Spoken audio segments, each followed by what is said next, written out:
Blessings, everyone. Thank you for joining me. And today I have a very special guest, although he's joined me before, but it's been a few years. Father Deacon Ananias Sorem from patristicfaith.com.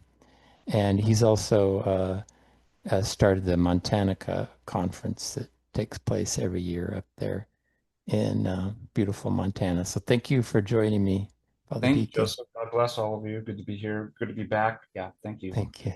The reason I asked Father to join me is that he gave a really great talk on the St. Paisios Brotherhood website about betrayal. It is excellent, excellent. And it got me thinking about a lot of different stuff because I've discussed things like trauma and abuse and overcoming or trying to heal from those things, but I hadn't really specifically looked into the as a related aspect of betrayal. So I was hoping that Father would come and share that with you, and he said yes. So thank you, Father. Thank you. Yeah, this it's interesting how this topic even came about when I was invited by Father Hans and my godfather Gary, who run the St. Paisios Brotherhood. We talked about some things that we thought might be timely and important to talk about. We were just kind of brainstorming and then came upon this that nobody's really kind of talked about betrayal, and we've all kind of gone through different types of betrayal, some a lot worse than others, and especially friends, family members, god forbid clergy, um, and but people go through that and it's just kind of not addressed.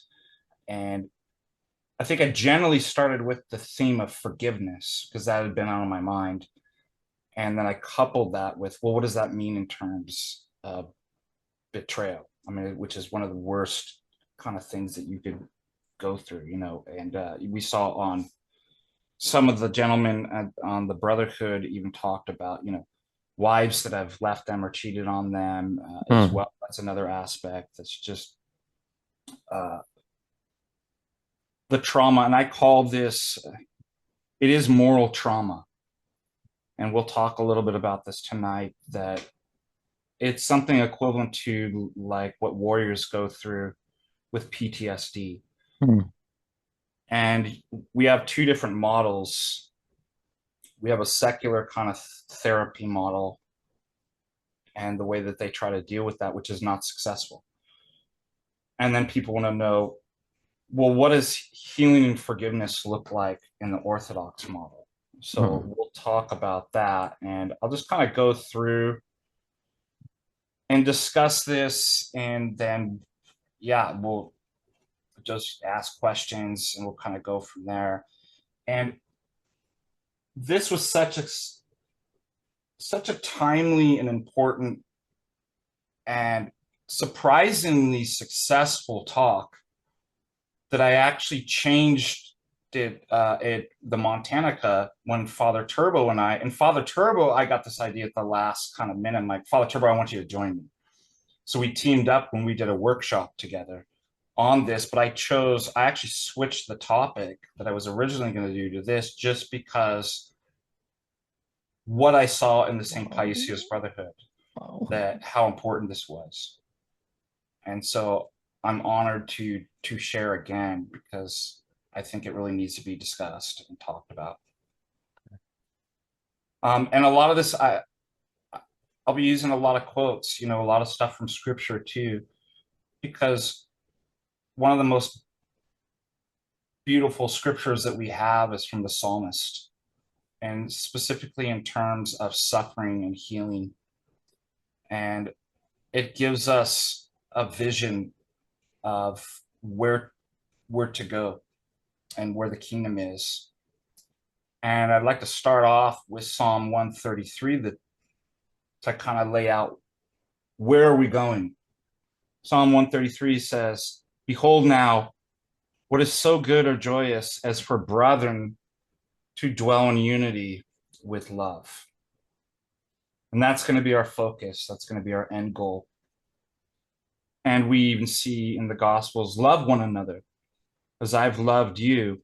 By this, you will know that you are my disciples, if you have love for one another. And so it's interesting. We have to define these words because, one of the parishioners and I were going fishing a couple of weeks ago, and there's a sign that says, love one another. And I'm like, that's good, but I don't know what people, when they say, I know what, when I see that, I think the gospel. I have a context for that. And I asked my parishioner, I'm like, what do you think people think when they see that? He was like, oh, anything and everything. I'm like, right. And so, words don't just exist in a vacuum that are just kind of universally understood. It's the context, it's the religion, it's the life, the faith and beliefs that condition what those words mean. So we'll talk a little bit about that. We have a very specific idea of what love means. And I always like the late Father Hopko when he addresses this, and he's got that New York, who doesn't like love? Everybody, the Beatles sing about love. But how love, where love, when love, see, those things really do matter. And the secular world tends to have these kinds of abstractions where the words no longer intended to, they're vague abstractions, and they're not intended to kind of communicate information, facts. You can pile in whatever you want to mean in that. And so in light of that, these are just platitudes when we see a road sign that says love one another. It's the specifics that matter, and we'll get into the specifics. And so one of the things that gave me this idea to talk about this is one of my godsons had recommended Dr. Timothy Patisse's book, The Ethics of Beauty, and actually sent that to me last Christmas as a Christmas gift because he knew that I probably wouldn't read it unless he sent it to me. And I'm so glad that he did. And I was working through this, and I'm like, this is amazing. And that's how this theme came together of betrayal and forgiveness. And one of the things that Dr. Timothy Patisse talks about, he starts off with counseling and therapy for soldiers who went through war, and they have PTSD. Yeah. And what they've done, whether they've done an action or witnessed it, there's a moral trauma, a moral harm that's actually, and what we mean by that is that there's an injury not simply to the mind, but the soul itself. And so what do we do? And this becomes kind of a template for understanding all kind of injury, moral injury. And we're going to be talking about betrayal is certainly a moral injury in which the soul is in a PTSD. And so it's gone through war. It's either done something or seen something very much like war.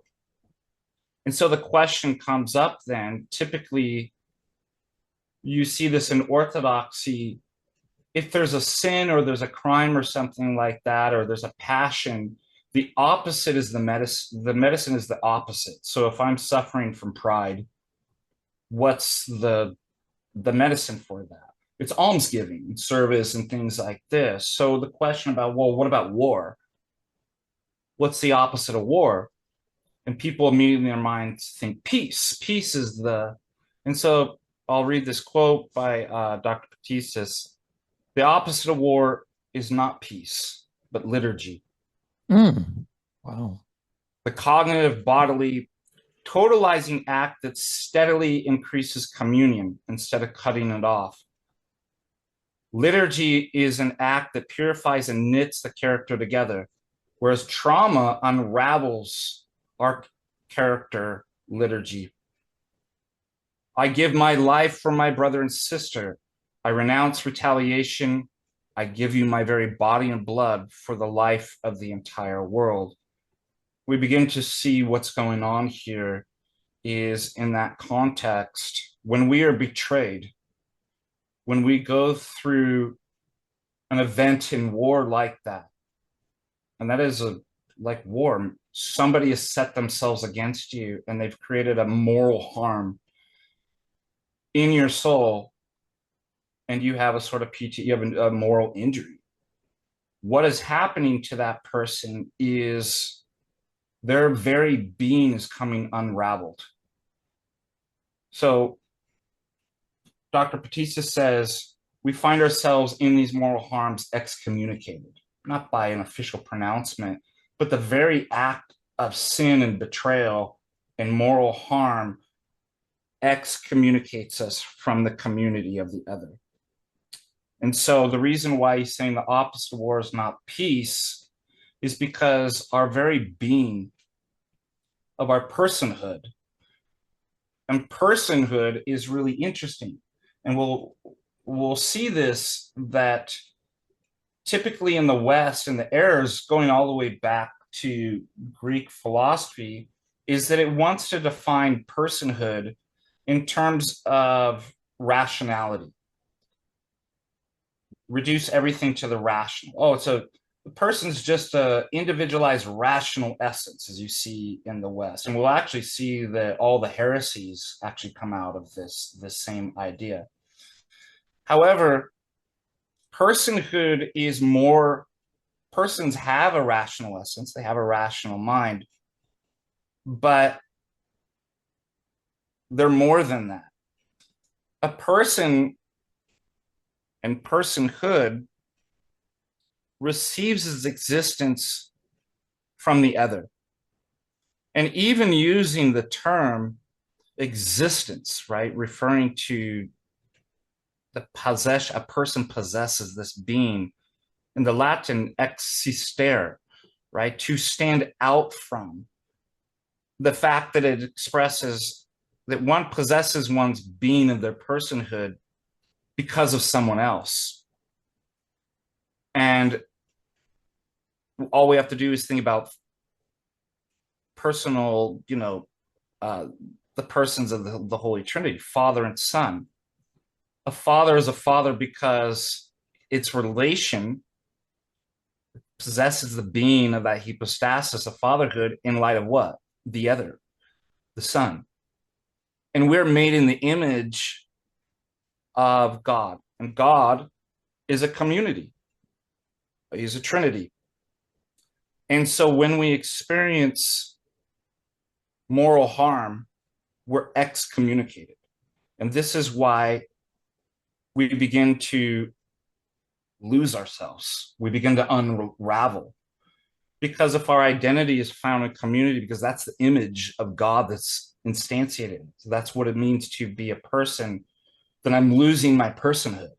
And you can see this. I do appreciate that he begins the whole book talking about the warriors who, experienced horrors in war. And what do you see? They're unraveling. They're losing themselves. They're in despair. They're no longer, as it says, an integrated, totalized whole person. They begin to isolate, right? And eventually, God forbid, we see exactly what happens, they commit suicide. That's the end of that. And so the healing then is not to bring them into a place of peace. The warrior is brought back into peace. He's not in war. He's not being healed. Nothing's happening to him. He proceeds to unravel even more and lose his very being of his person. And so that's why it says, but liturgy is the opposite of war. That's what a healing model looks like. When we're betrayed, we're excommunicated. We're outside of the liturgy. And so the medicine is then to be reintegrated. The person needs to be reestablished because they're disintegrating. They're unraveling. And so that's a holistic picture. Even when we look at the liturgy, what do you find? We're all together. Let us pray to the Lord. And you have all the different elements, you have the reading of the epistle, the gospel, the icons, the songs. All of this is going on because together with all the saints and the angels in heaven and the Holy Trinity, because it's a holistic. So man is a whole. Secular psychology is going to reduce man to a part, which is the very definition um, of heresy. Mm. It's to often take one piece of the truth and present it as if it's the whole. And the etymology of heresy is choosing. So rather than seeing the whole, we choose a part and we make it an idol. We're like, no, this is God, this piece. And you could do this with the Bible. You could do this with anything. You could take, once you take it, because the whole is katoholos. So when we say we're Catholic, we don't mean Roman Catholic. We mean we're whole. That's all the parts, the lives of the saints, the icons, the liturgy, the people. And so when we take a piece out of there and present it as a whole, think about even the first temptation that's presented to Adam and Eve. The devil says something true, but he takes it out of the whole. He says, if you eat this, you'll become like God. Well, that's the whole purpose, to become like God. But what does he do? He takes it out of the whole. And then he has Adam and Eve choose that. And so this is why if there's a sin, whether we commit or has been committed against us, we need to be reintegrated. There's a reentry program into the whole, the kataholos, which is the liturgy. That's basically what. And this is why we say the liturgy is the resurrection. Well, the resurrection is in the context of what? Sin and death. Mm-hmm. So we've all gone through a betrayal. The devil has promised us something, we engaged in it, or we've done it to another. We betrayed God and humanity. So we'll talk about, us being betrayed as well, but we betray as well. And it's through this that we enter into death. We lose ourselves and we're going to headlong the sickness unto death. And so the liturgy is life, because the liturgy literally is resurrection. It's the day of resurrection. Let us be illumined by the feast. Let us embrace one another. Let us call brothers, even those who hate us, Mm. and forgive all by the resurrection. And then it says, so let us cry, Christ is risen from the dead, trampling down death upon death, by death, and upon those in the tombs bestowing life. Now you're getting think about that.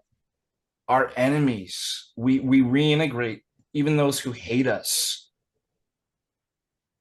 Death is overcome. Like everything, all the betrayal and the sins that disintegrated us, that caused us to lose paradise and to lose ourselves, has paradise lost has become paradise regained in the liturgy, in the resurrection. Mm. So that even those who hate us are now can be reintegrated. And that's what it means to love one another. So that's quite powerful. And let's talk about forgiveness.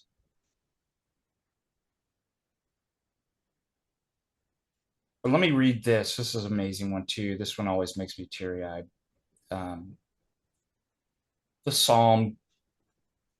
To give a context of forgiveness, we have to understand, well, something bad happened, obviously. And when we're betrayed by another, when the enemies hate us and persecute us, and do all manner of evil against us. It excommunicates us, and we're called back to liturgy, back to communion. But the psalmist talks about this in Psalm 142. For the enemy persecuted my soul.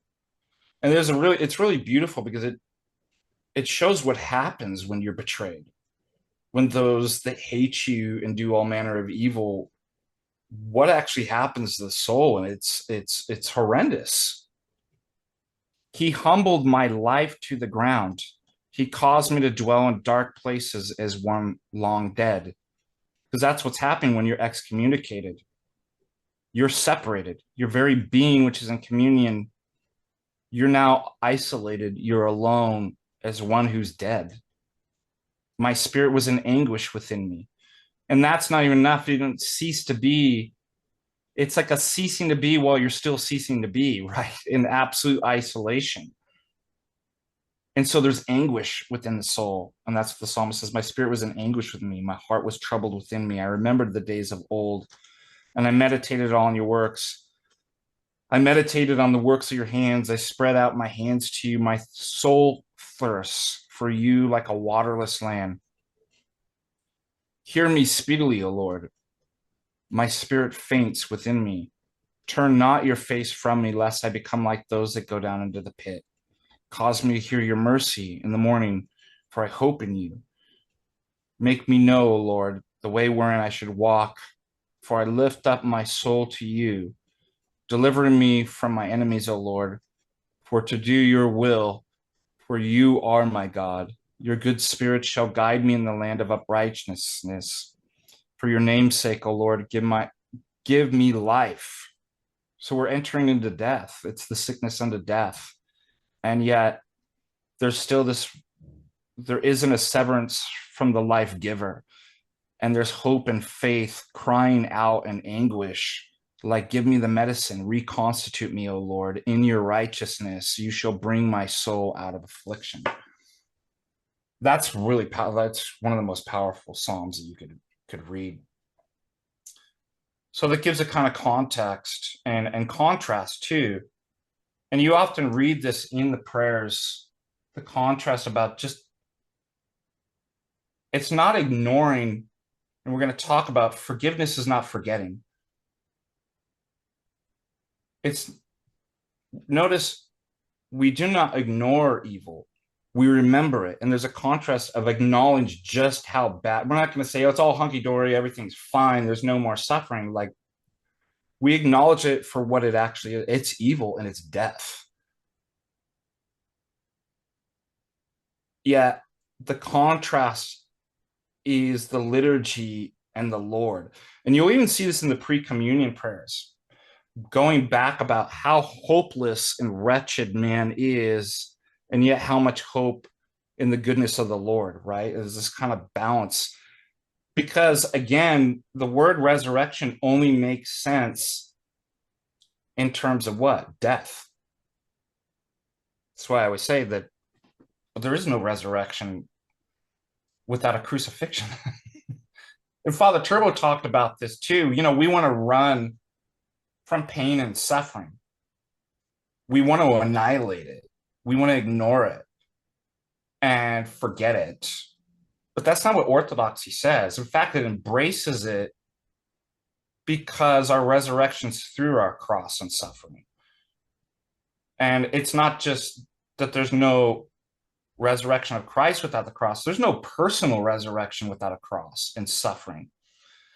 So what we're called to do is not abolish it, forget it, ignore it. We're called to transform it. We're called to walk through death. The only way into eternity is through death. And so I think that's why you get those in these prayers. It acknowledges it. It's real. And, you know, even Dr. Timothy Batistas had said too, it's important in counseling that the person hears that I understand what you're going through, even if I hear you.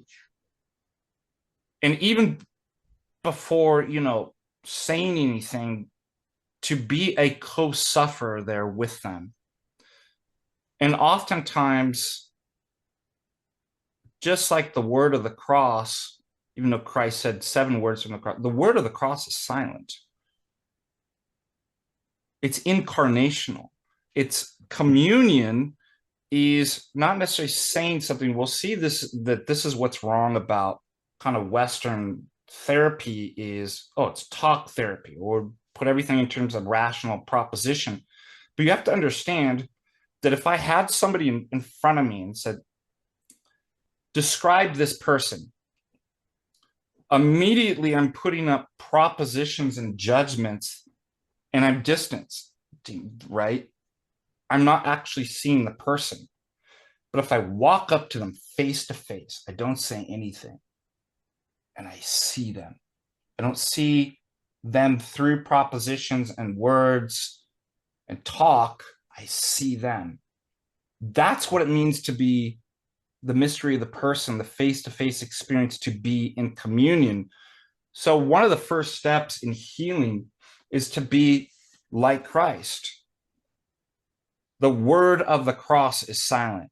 And so when we encounter somebody who's gone through moral harm, it's often perverse to say something, Mm. to say, well, you know, blah, blah, blah. And then you give a treatise on how life and suffering works. The first thing is to be present there with them in silence, because this is what Christ does. He takes on our sufferings. He doesn't give us a philosophical treatise or a psychological, report on how all this works out and how this is all going to be. What does he do? He hangs on the cross. That's because it reveals who he is. And I think that's what we're saying here in Dr. Patistas was saying, I can be with the person in the suffering. And I had this experience once. I was wearing my cassock when I was in Orange County. When I used to live in Orange County, I was going to the market, and a lady came up to me, and she was visibly upset, and she was going to have a word with me. She says, "You're a man of cloth," and she tells me this horrible story about her son dying of a drug overdose, and she's like, "He's gone. What do you and your God have to say about that?" I'm like, well, just cut to the chase. Mm. And I said, I don't have any words for. I said, I can't even imagine what you've gone through. I said, I might have a little glimpse through my own suffering, but I'm like, I'm willing to stand here with you and hear you. And she cried, That's good. I like that. and she says she said that's the best answer anybody. She's like, it's the only answer anybody's ever given me. Yeah. And that gave me a glimpse of like what healing. I'm like, all the other stuff's later. Like, talk, it would have cheapened it. Well, you see, God has a plan. No matter, I mean, what do you say to somebody that's had that type of loss and but they feel betrayed by God? God, you took my son. Anything, and I said that anything that's coming out of my mouth's going to be offensive. Like, there are no words. There's just silence, and I can suffer. I can co-suffer with you, right? I can take on that level of sympathy and silence. And that's important because that's really where the harm is. She found herself alone, abandoned, perceived abandonment by God, the church, probably her family. Um, Her son's gone, so she's in isolation. She's excommunicated and she's unraveling, and her spirit is in anguish and she feels dead. So, what do? You bring the liturgy to her. You reconstitute, by just, I'm here in communion with you. And I can go, I can, like, let me see if I can find the actual quote. It was really good. Um, and she's traumatized, right? That's the moral injury. Um, Exactly. I had some of this written out, but it's always when you want to find. Um, oh yeah, I think it's here. While you're looking, Father, Yeah. that reminds me of an essay that Lisa Marie Presley wrote. I didn't know much about her, except she was Elvis Presley's daughter, you know. But her son committed suicide when he was 27, and she wrote this piece. I thought it was this. It's all really good, but I thought this was interesting. To grieve is incredibly lonely, despite people coming in the heat of the moment to be there for you right after the loss takes place. They soon disappear and go on with their own lives, and they kind of expect you to do the same, especially Yeah. after some time has passed. This includes family as well. If you're incredibly lucky, less than a handful remain in contact with you after the first month or so. Unfortunately, that is a cold, hard truth for most. So if you know someone who lost a loved one, regardless of how long it's been, please call them to see how they are doing. So that's, I think that's what you talked about. Just be there for people because, yeah, it's rough. So, He talks about. I'm going to give some context to this section. So, one of the themes of secular Western therapy is this reduction to the rational. Like I said, even Western philosophy, the person is just a individuated rational essence, a rational nature. Um, and so you see this in Western therapy, secular therapy. What do you get? Talk therapy, talk it out. Um, and talk therapy, it's like a kind of venting, like it gives a kind of immediate hmm kind of relief, but it can actually make things worse. Like it doesn't actually fix things. But you just feel like I just got to get it out. Have you because you're in isolation, right? You've been excommunicated, and you're just like I need somebody to tell to, right? But Dr. Batista says the mere intellectual retelling of a traumatic experience by, as he's talking about this therapist Shea, by his veterans led to an epidemic of suicides among his patients.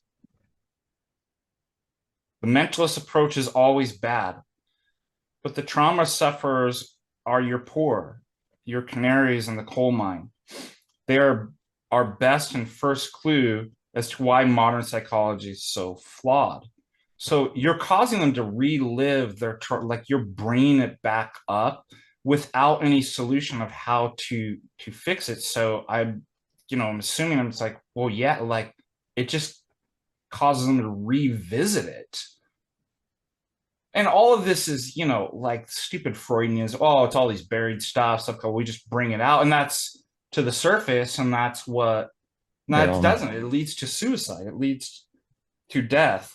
And so the worst. I've done it real quick, Father. Yeah, I've done that, Father, and I think I mean I stopped doing it. I think the theory is that repeated exposure to the trauma is supposed to lessen it. yeah, But I think there's some truth in that too, but I think constantly going back is also really it's harmful. And I think if you're in that kind of therapy, you need to know what point you got to stop. But I think a lot of people don't. yeah. And I think his point is it's not that you don't talk about it, but talk Yeah, therapy, just talking about it and leaving somebody there without the other parts is not going to fit. It makes it worse statistically. You start getting the epidemic I believe that. where you need these other things here. And he talks about um, the worst thing can possibly happen to a person who has been excommunicated in this ultimate way by trauma is to be treated in a cold intellectual manner by their therapist. Yeah. I remember Abbess Miliani talked about, when I had first met her and we were talking about therapy, and she was really critical And I didn't understand it at the time, that she was really critical of secular therapy. And she says it doesn't work. Like, people don't get, the only time it works is when the patient perceives that the doctor, the therapist actually cares for them, actually cares. Then it works, and then you go and pay for It's it. that's true. That's true. Pay for care and friendship. Now, of course, they got to make a living and stuff like that, but she had a point. I think she was pointing back to the liturgy, that like we could do this type of care, and you don't pay, you know, somebody to do that. We offer our lives as clergy to do that. And so otherwise it's just cold intellectual, let's just talk about, that's why there needs to be care. And so, well, what does that look like? um let's see, it goes on, if you don't mind me reading, this is just so good. No, no, no. Go ahead. It's friendship, because friendship is communion, right? Mm. That's why I started off this by actually talking about and quoting, behold now what is so good and joyous for brethren to dwell together in unity and love. So that's what therapy is. It's brotherhood, it's love, it's care.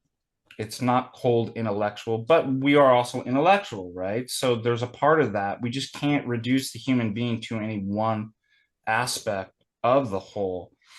So, um, let's see. He goes on to say, because you're in a state of excommunication, the friend, they will also recommune you in another way. Oh, he's talking about Greek, like a Greek village, because he gets this idea of what communion and friendship and brotherhood, Mm.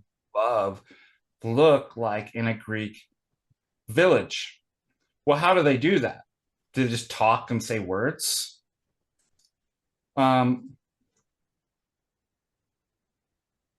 no, through food or touch. The talking's limited, placed in proper proportion. There's the word, proper proportion, and the other parts pass to recommunion. You're not allowed to tell your story just yet. You're not silenced, but neither are you permitted to detach yourself from being treated like the life, your life like a story. The therapist, this guy Shea, goes on to say that what's needed is not cognitive processing. I listen in a hurry to download all the personal data to find a solution. So that's what this lady was asking. Mm. Let me tell you, like, let me just, and then you can give me the solution. Like, that's not, by the way, men struggle with this. I thank God for a wife that, men think that when women talk to them, they're like, oh, they're asking for a solution to a technical problem. When it's like, well, they actually just want to Listen. commune with you. Yeah, Like, they're not listen. asking, Listen, yeah. but we're interpreting this is like, let me just download all the information here, and then we'll just punch it through my computer, and we've got a solution for you. And then what does it do? It breaks the kind of communion and the personal relationship between the other. They're looking for a listener. Mhm. And specifically in terms of moral trauma, one who weeps where you can't. That's what that lady was looking for. She didn't cry yet until I cried, because she couldn't weep yet. I'm sure she did, in other times or something like that. A listener who feels your hurt in ways. That's what we shared. I can't get it exactly, but I'm like, I can cry for you. I can feel your hurt and your pain in a way. and I can be there. And guess what that started to do? It reestablished her back into a communion. But even before you get to that, Shay says we need to establish good patterns of self-care for the person. Uh, and so this is part of therapy too, especially when clergy is, one of the things I always say when, many people come to me and they're suffering from depression. Why do I always bring up diet? That's part of it. You know, if you're depressed, if you're going through, let's say, and you're going to be depressed and at a level of despondency if you've been betrayed, there's some kind of preliminaries that we can work on while we reconstitute you within the liturgical concept of recommunion. Get off alcohol. Mm. Like, that'll make it worse. Start eating decent food. Do you have a job to go to? Like, do you have some sort of kind of work? Because, I've been through despair and despondency, and what you will do is you'll sit in your room all by yourself and you will unravel. And then it's just the voices, right? Going back, because that's where the demonic wants you. Those are the messages, and it's a biofeedback loop all the way into nothingness, into ultimately suicide. Like, if Yep. you don't pull yourself out of that or have somebody pull you out of it. But it's the last thing you want to do when you're. I remember, being severely depressed, when we were going through the worst of it. I knew it would make me better. I'm like, I don't want to do it. I want to just sit here in misery. And it's not comforting being miserable, but like there's no place to go, right? It's like, I don't want to do that. I know it'd make me better. Don't want to do that. I don't want to do that. I don't want to do, I don't want to do anything. And I don't even want to do the nothing that I'm not doing, right? It's like, it's insanity. Um, and sometimes you need somebody to come in like Christ and pull you up by your. Notice he's pulling, he's not, it's Yeah. not their hands reaching out to him. He's pulling them up by the wrist. Yeah. It's like, Is that Adam, Father? yeah, Adam and Yes. Eve. It's like you got Okay. yourself in a place that you can't get yourself out of, Yeah.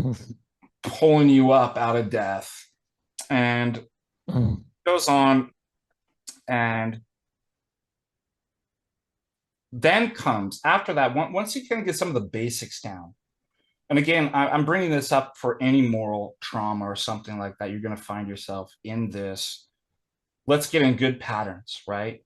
These are like the basics, small steps, because typically people want in their spiritual lives all or nothing, all at once. It's like, well, actually, it's not how it works. It's just one, oftentimes, foot in front of the other foot. Small, basic, slow, consistent. And so let's establish some good patterns. Then comes the empathetic, the empathy, the empathetic listening, which he says should be reflective, not in the sense of providing a more organized or intellectually retelling of the story, but reflective in that the listener is touched without being overwhelmed. And then enfolds you into his own life. That's what we want, which is a life rooted completely in Christ. This is not about our story, but about an unfolding adventure which renders large parts of our past opaque. We can't yet predict what Christ is going to do with all that has gone before our lives. I find that that's something that people want. They want, and it's not really what they want. They just don't know what they're saying. Well, why did this happen to me?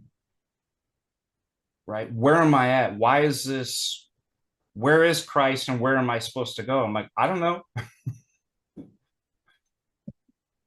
But there's a reason and you get to find it out. But think about if, like, so what if Christ appeared to you and just told you it all in a downloaded? You think that would help you? This part of this is erartheosis is, remember what Christ says to the deaf man that he heals with the mud, puts the spittle of the mud in his ears, and he says in Aramaic, epita, means be open. This is a fundamentally ontological change. I actually think this is what faith is. is it's a decrease in your own kind of ideas about, well, why did this happen? This is what I think God's doing. And it's like, why don't you just be quiet and just be open? Because if you're talking in your head too much, you can't actually see the answer. You can't hear the words of, and so there's going to be a discovery process when we're open. I don't know. I'd like to see. We'll see what God has. But now you don't want to be cold while another person reveals the trauma that they've gone through. What do we do? We want to. You want to be touched. That's what happened to Lynn. Like I was touched by her story, and maybe if they're not even saying that much, they see. That's why I said Abbas Aminati said the only therapy that works in secular is when the person sees that the other person cares. Just right. So, I had to learn this in my own marriage too. Of course, I care for my wife, but that's not the important part. The important part is that she sees that I care. I take a different mode of being with her. That's part of healing. That's because marriage itself is a communion. Um, and I'll finish this up in just a second.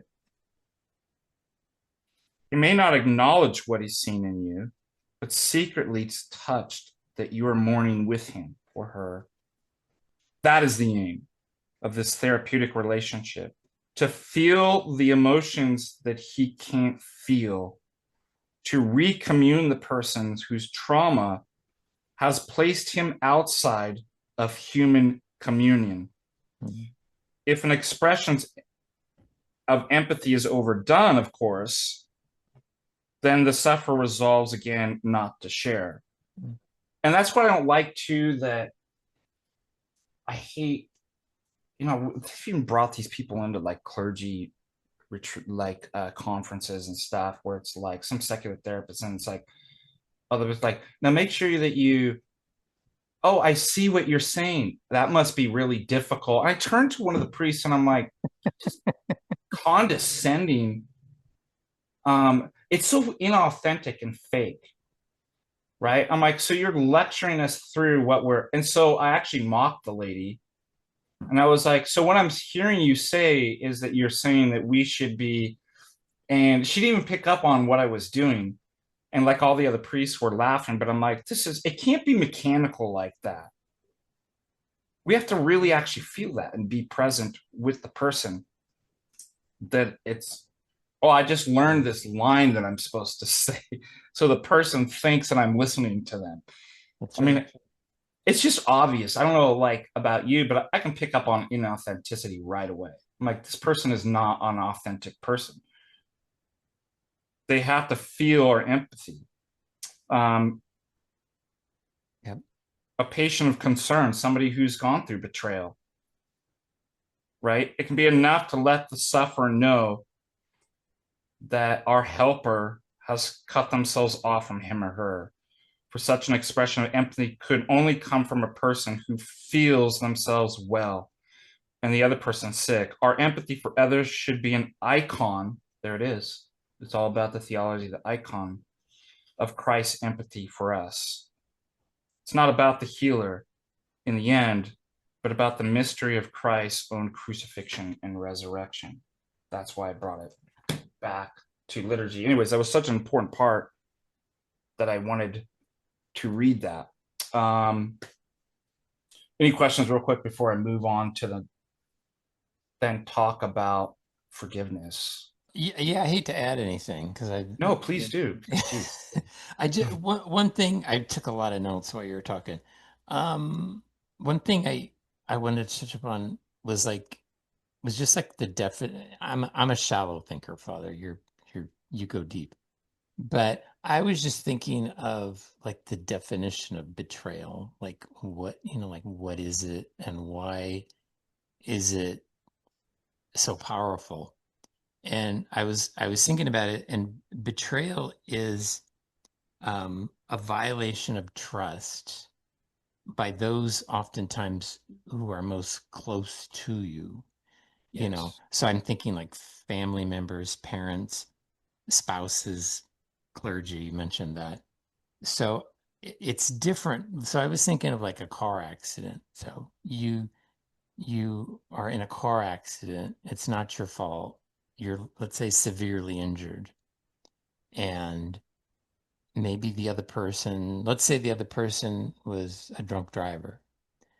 That is like an injustice. It'll make you mad. It's their fault. But it's not really a betrayal Yeah. because they're a stranger to you. You don't have a relationship with them. So a betrayal is something that goes much deeper. And you talked about that it's an injury to the mind and the soul, and that's it. That's it, Father. So I mean Well, that car accident was an injury, but it's an you know, injury, but it's it yeah, and doesn't that injury doesn't unravel your being and excommunicate you the way a betrayal does, that's it. That's it. Exactly. because it doesn't fundamentally involve the essence of our personhood. And I'm glad you brought that up because I'd like to bring up a historic event of if you ever watched the documentary Beyond Torture about the uh, camps in Pitești, Romania, under the Ceausescu regime, and uh, two of our priests who are deceased in the Romanian Episcopate, they're buried in at our cemetery at the Vatra in Michigan, Grass Lakes, Michigan. There, but Father Calchu and Father Roman, they went through those, and it's really interesting. I don't. It says beyond torture because whatever like historical event of like camps and torture you think this is beyond it because they did something that had never been done before. Um, it was beyond just physical torture or just mental. What they actually started to do, the communists became obsessed with personality and personhood. And they wanted to actually do quote unquote scientific experiments of how to deconstruct personhood. So, not torture somebody, they literally wanted to undo the person's very personhood. And what they did, and this gets to betrayal, they would have, and they specifically focused on Orthodox. And that makes sense, right? It's like that's where the image of person like would be, that's the icon. And so they focused on that, and specifically priests. And what they would do, they would get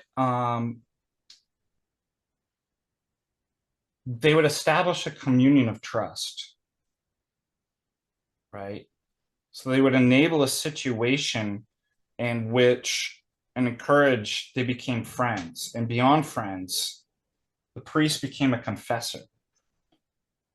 Um, or and it wasn't always priest too. Maybe another person would confide and confess, like, right. So they started to build the relationship so that the two personalities were started to come into communion, right? And the interesting about personality or personhood, unlike rational essence, you're a rational animal, right? That's what you are. Personhood um, always admits of development. You can't become more rational human being essence, right? Like that's what, but personhood, right? This is where theosis is involved, is always has a kind of openness to become more. And so the person's become constituted in relationships and brotherhood through trust. There's the communion. And then once that happened, they attempted to then break it. And what they did is by betrayal. They told one of them that we will release you. We'll stop torturing your family members. You now have to torture, but you have to beat the priest that you confessed in, that you now trust. That's your father, your spiritual father. And they do it. Well, and then it got worse. They didn't let them go. And then they switched it. Then they told the priest or the other person, the friend, or like to do the same. We'll let you go and we'll let you stop torturing your family. Um, if you now turn on your friends. And what they did is they broke the person. So they established a personality, the personhood in communion through trust and revealing the deepest things within you. And then they broke it and they unwrapped, and they were doing experiments of like, how do we break a person? And most of those people killed themselves, like through, which is exactly what I was talking to you about, is that's where that's ending. So that's betrayal. That's a perfect example of what the most demonic level of orchestrated like betrayal would look like.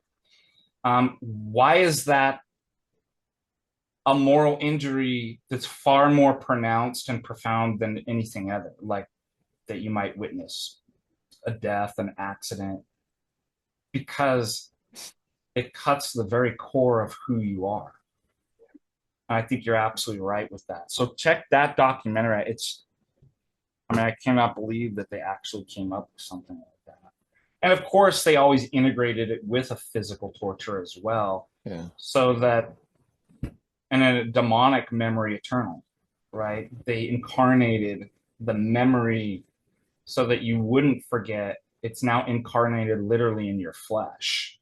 Yeah. How evil is that? Yeah. I can relate to that like in a rudimentary level because um, I made a resolution not to talk about my Catholic past so much, Roman Catholic. But I mean, there were priests that I had opened up to, and shared, the past with, and then they betrayed me. And that was the worst, That's the the worst. absolute. I mean, it got so bad. Well, I'm not gonna get into it. I'm not gonna go into it. I've already talked about But it. you see the theme, like why it's so bad, like how the Well, moral injury to the it soul is like, it wrecks you. It absolutely yeah, wrecks you. totally uh, unravel. You lose yourself. Yeah, it was close. Pretty Yeah. close. Yeah. And there was one other point I want to make real quick or ask you about. Is it this might more deal with with forgiveness, but I think it's a point that you were making too. And I wrote the power of an apology because I think that is strong for people. I never got one in Roman Catholicism, but one of the first priests that I talked to, and I'm trying to overcome a real distrust of the clergy. Mhm. So one of the first priests I talked to, an Orthodox priest, he apologized for what had happened to me in the past, and he had nothing to do with it. But that I think meant a lot to me because it's like, well, I think I'm going to trust this guy. And you used the word empathy too, because there was some empathy there. And then you talked about authenticity too. And I think that sometimes requires like some vulnerability. And it doesn't mean breaking down and crying with people and holding their hands or anything, but it can just mean being, with them. And I think present is what you were like talking about and listening. And that's something, it sounds so basic, but it's something I never got because I think a lot of times part and parcel with betrayal is it can happen like in a family or in a relationship or an institution. And I think part of that betrayal process is protecting, I mean, not necessarily an institution, but protecting a family, it's protecting a group. And I think that's when there's a lot of problems because people aren't required to be vulnerable and caring because to do so would jeopardize, I don't know, a facade of health, either in a family or in a relationship or an institution. So that's a lot, but Well, I think one just my personal experience of how to be authentic is, for me, when I'm with somebody or even say something, they're not words. It's an actual experience that I went through. So I bring to the table of who I am, my trauma, my suffering, And we suffered some of you know um, some really bad stuff for 10 years of my wife's disability, and just like, and being suicidal, and just I didn't have any. I was exactly what he's talking about.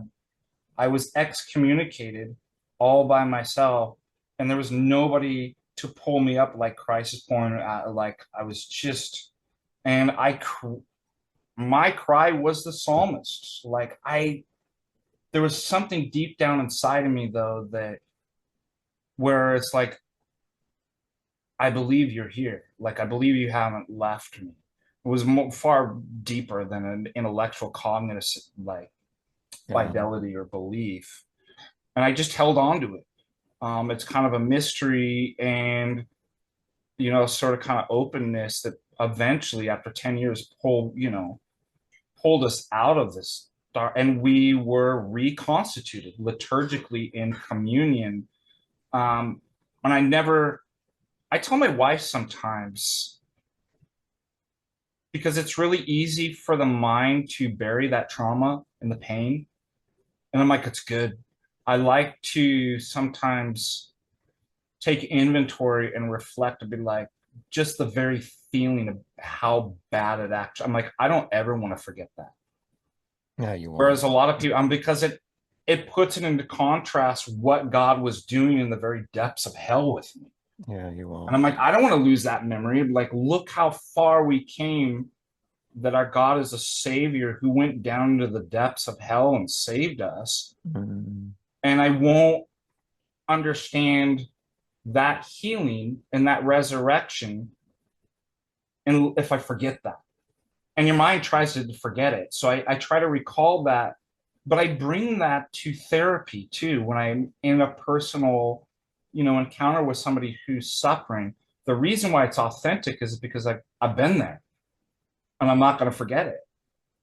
And there's a way out of the pit. It's no longer a pit, it's a tunnel. Christ broke through, and he can pull you through death. Like, and so I think that's important. And I remember one of the priests that was up here was talking about another priest, and both amazing priests. And he says that priest has gone through trauma and pain. You can see it. mm. I'm like, because he's authentic. I'm like, absolutely. Like, I'm glad that you noticed. But somebody who suffered, and that was one of the things that immediately I realized going through that level of suffering. It all had one or two things. It'll either make you bitter and angry, Yeah. or it opens you up to the immediately being conscious and empathetic of other. I'm like, oh my gosh, other people are going through this. I get it. I thought that was a profound breakthrough when I was going. Yeah. I'm like, I can feel other people's pain. That's crazy. And it wasn't cognitive anymore. It was ontological and spiritual, Yeah. which shows you the exact failure, as Patisis points out, of the Yeah. West. He says the consistent failure of the analytic truth first methods resolve severe trauma, makes the trauma victim a kind of canary in the coal mine. What we see sharply in such occasions about ineffective with such approach to soul healing, that's what it is, it's soul healing, Mm. is a warning to our entire culture. We've got to find an alternative path. That ain't working. Rather than intellectually dissecting, attempt to intellectually dissect the heart, the Orthodox Christian path to the soul development trains the penitent to fall in love with the same divine appearing that once drew the world into existence, until a similar experience of fresh life, clarity, and individuation experience, and the person is born again. Now, isn't that a funny phrase? Protestant evangelicals like to use born again, but like, this is what born again looks like. Yeah. The death, right, to experience this, and not to explain this in terms of, we'll say, the sinner's prayer, or reduce everything to an analytic truth first. It's this experience that's occurring in the heart, and another experience coming that's bringing life clarity that causes the person to come out of death and be born again. Yeah. That's the true being born again. And that's what's actually the liturgy. Yeah. That's what we're calling to. Anyways, you want to add anything to? Real quick, I think that's what I've noticed the difference between the Roman Catholic clergy and the Orthodox clergy. I think it has to do with the married clergy. I just think that Orthodox priests or clergy like yourself, I just think they have a bigger bag to draw from of experience to help people because it's been pretty stark the difference. And I've been very bitter and angry the majority of my life, and it's eaten me alive. But um I think part of that too is that when you ask for help or you reach out for help and you don't get it, it makes you worse. Yeah. It's I just mean, I never went through anything as awful as you went through, but in the sense of kind of betrayal and anger, I remember in my PhD program, philosophy, I was suffering. I wanted help so bad, and I didn't know what to do. Like, I was just like, I guess you reach out to, the professors or something. Like, and I remember one professor was like, "How's it going?" I'm like, "It's miserable. I want to kill my like." And mm, it was such a cheap answer. He was like, "Well, don't worry, things get better and people have it a lot worse than you." I'm like, "I wish you'd die. I wish you would suffer everything that I remember." And not what you say. Yeah. I'm like, Mm. yeah, like, and I started to have like contempt and it was demonic. I'm like, this guy's liked it so well. He's making tons of money, has this great house. He's a star philosopher. I'm like, I hope he suffers. I hope he experiences everything because that's like the fact. So there's an excommunication there, Been and it there. started to turn evil in my mind. Like I Oh was yeah. angry, and I wasn't content with it suffering in my soul. I wanted to spread it. I'm like, until the whole world is destroyed Yes. and Yes. feels what I'm going through, which is Yes. totally narcissistic. Yes. And I realized I'm like, I got to get myself out of this. I know. I was doing that a week ago. I just I mean, I we all do it at different level. The idea is we spend less time, you you hope. know, in those kinds of thoughts because they're not our thoughts. I think that's why social media can be bad for people that have experienced this level of betrayal because you fall into just a pit of other people who are broken. And I've read it and I was like, oh my God, these are really, really people that are suffering, but and they're wallowing in it, and it is not good. It's No, bad.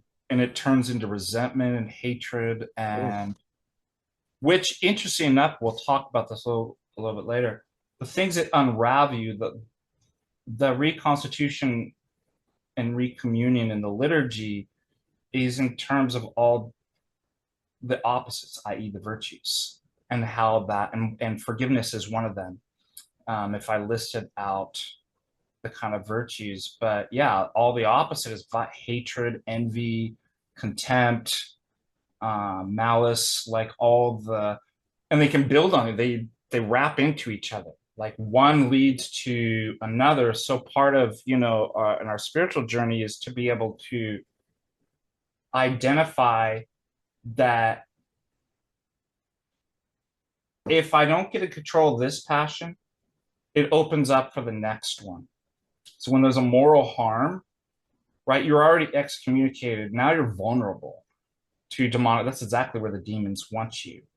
And so then you'll start thinking about yourself, right? You go inward rather than outward in terms of communion, and you start to be like, this happened to me. Why did this happen to me?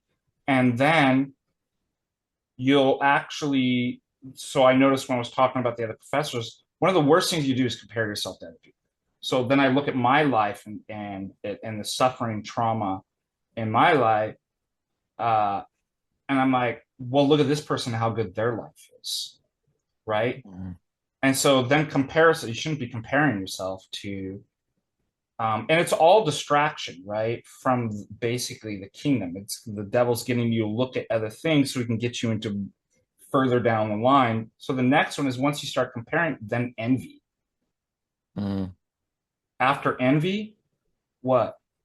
Contempt, hatred, right? And so each one builds on each. And if you don't nip it in the bud at the beginning and realize what's happening, you'll go all the way down through all the vices of. So that's something that's actually really scary.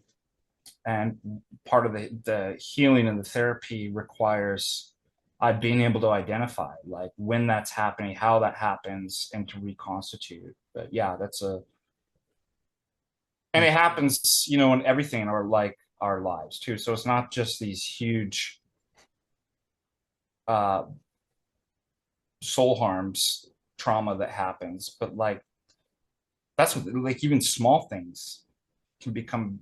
It's not nipping the bud a huge thing later down the line where we're just a bitter, isolated, angry person, and eventually, like I said, that leads you to kill yourself.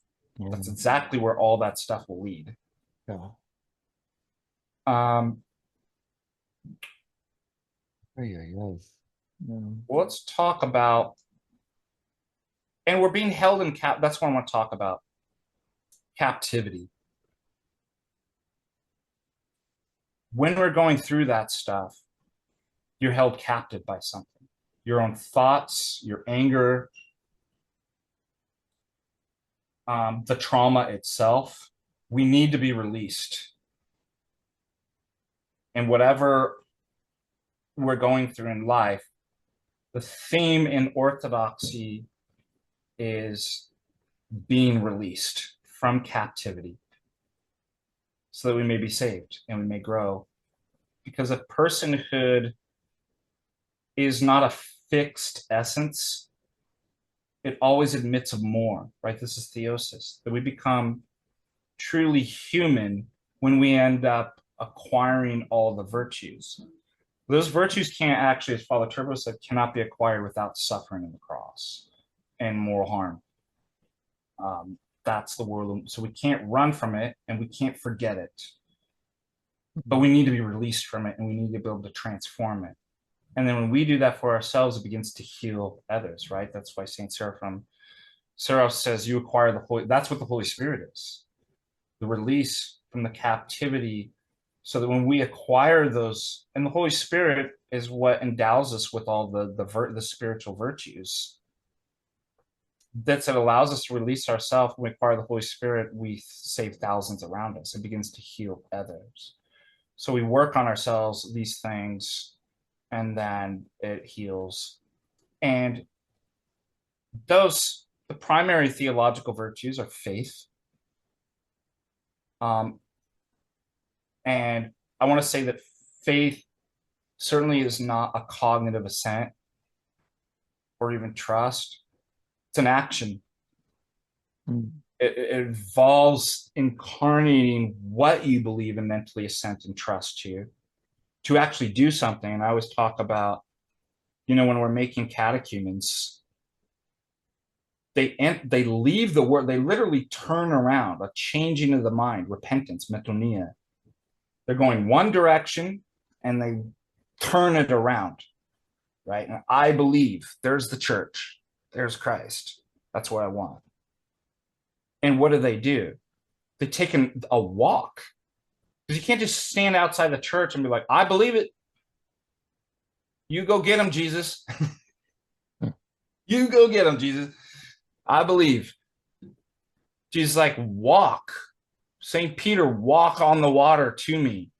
Mm. And we walk. That's what faith is it's incarnating the trust and beliefs and literally walking to the doors, through the doors, spitting back on the devil, right? Do you renounce the devil and always wait to spit on him?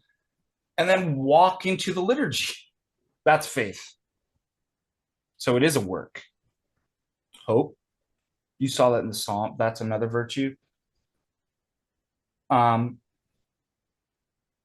what would it mean for somebody to say, I have hope and they've never gone through any moral suffering or trauma. Oh, I hope. Yeah, I have lots of hope. Doesn't it mean a lot more? It's like, look where that person, look what happened to them. Yeah. And they hope. I had you know, God rest his soul. He was a student of mine when I used to work at Azusa Pacific University. And he was a vet. He had PTSD. And he had just come out of kind of, he was in such a bad state. He had said basically his parents, I had talked to his parents too, and he said he would just scream in the fetal position in his room all day, like he was just a mess. And he was getting some therapy in the VA and stuff like that. It was the first time that he actually kind of got out, and like now he's taking some classes at college and he's trying to reconstitute himself and get better. Um, and I helped him as much as I could. He unfortunately died in a motorcycle accident right after after the class. But he was suffering, and I remember he told his parents, "Do you know what helped him?" He said he saw our suffering. My wife was still fully disabled at the time, and my life was getting better. It was obviously Orthodox, but it was still a mess. It was still a lot of hurt and pain and stuff. Like my wife's there, excruciating, in the pain in the bed and seizures and all kinds of Oh, different stuff. And you know what he told his parents? He's like, "Look what they're going through," and oh, yet he has hope. And it was he was like, "I want it." So the theological virtue of hope only has its meaning and significance. It's like when somebody's really suffering and right is taking on their cross. And there you see the other virtue piggybacks on that, agape, love, because it's in the midst of suffering that you see love. Greater love has no man than this. He lays down his life for his friend. That he was like, look, and I remember people telling me, like, you need to leave your why. Like, obviously, you got to put yourself first. oh Lord. This suffering's dragging you down, Yeah. we get it, blah, blah, blah, but hey, at a certain level, you just got to be like, I can't go down with the ship. And I was like, absolutely not. I knew in my heart, I'm like, that's love. I will go down with the ship. Like, if why? Because that's what God does for us. He lies down his life, right? When things get hard, and none of these words mean anything unless it's hard. It's like, well, yeah, when push comes to shove and somebody's like just takes off or some, that's not love. These words become incarnational in the suffering. So humility piggybacks on all. Do you see how these are all kind of in it? This is the kataholos. They're all intertwined. Hmm. But notice this is exactly what allows me to repent. I learn repentance through this together with prayer, obedience, patience. How can I have patience? They always say the rookie prayer is to ask God for patience. It's like, don't do that. You'll get it. And then the reason why it's a joke is because that's what you want it. Why do you think Christ says to the paralytic, "Do you want to be healed?" What a silly Yes. question. I love that. It's like I get it. I get it. Because I've it's been, what was he there for 28 years? I 20. mean, Yeah, I mean, I get it because yeah, I've been there where you just can't move. yeah. And part of it is you get a little comfortable, It's your baseline. You like that's what you're normal. you know. And then the thing is, a whole level like part of the healing is going to be suffering too. So it's like, oh, I'll physically heal you. Then comes the real work, and that's hard. Um, that's how we learn the other virtues, though, of obedience, patience, chastity, temperance, self-control. How can I learn self-control if I don't have these others and this other stuff's not going on? How do I learn generosity? How do I learn meekness? How do I learn discernment? And most importantly, and we get to exactly what we're talking about here, forgiveness. What is forgiveness? People don't understand this. And all of this is going to be encouched in terms of all these other virtues in the Orthodox Church, the qualities and characteristics of which, when we obtain these liturgically in communion, because that's our very identity of personhood, we become like God. And to become like God, we must resurrect, and there's no resurrection without the cross. So all of these must be learned in terms of betrayal. They betrayed him. All the apostles did. St. Peter betrayed, right? And then what did he do? He showed the way to acquire the virtues through those betrayals and how to forgive. And so when we're going through such a moral harm, we're told, oh, we got to forgive somebody. I don't know what that word means. We don't know what it means. Forget, enable. That's the big concern. Is forgiveness enabling somebody, letting somebody get away with the crimes? That's not what orthodoxy says. So let's give a definition.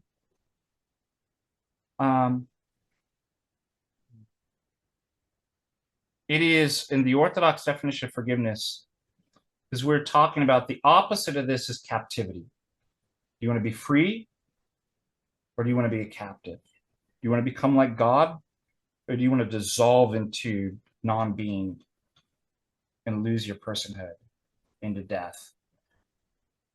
If you want the other way, we need to learn to forgive. Exactly. Because that's the openness that will allow us to become more than what we are and to become like God.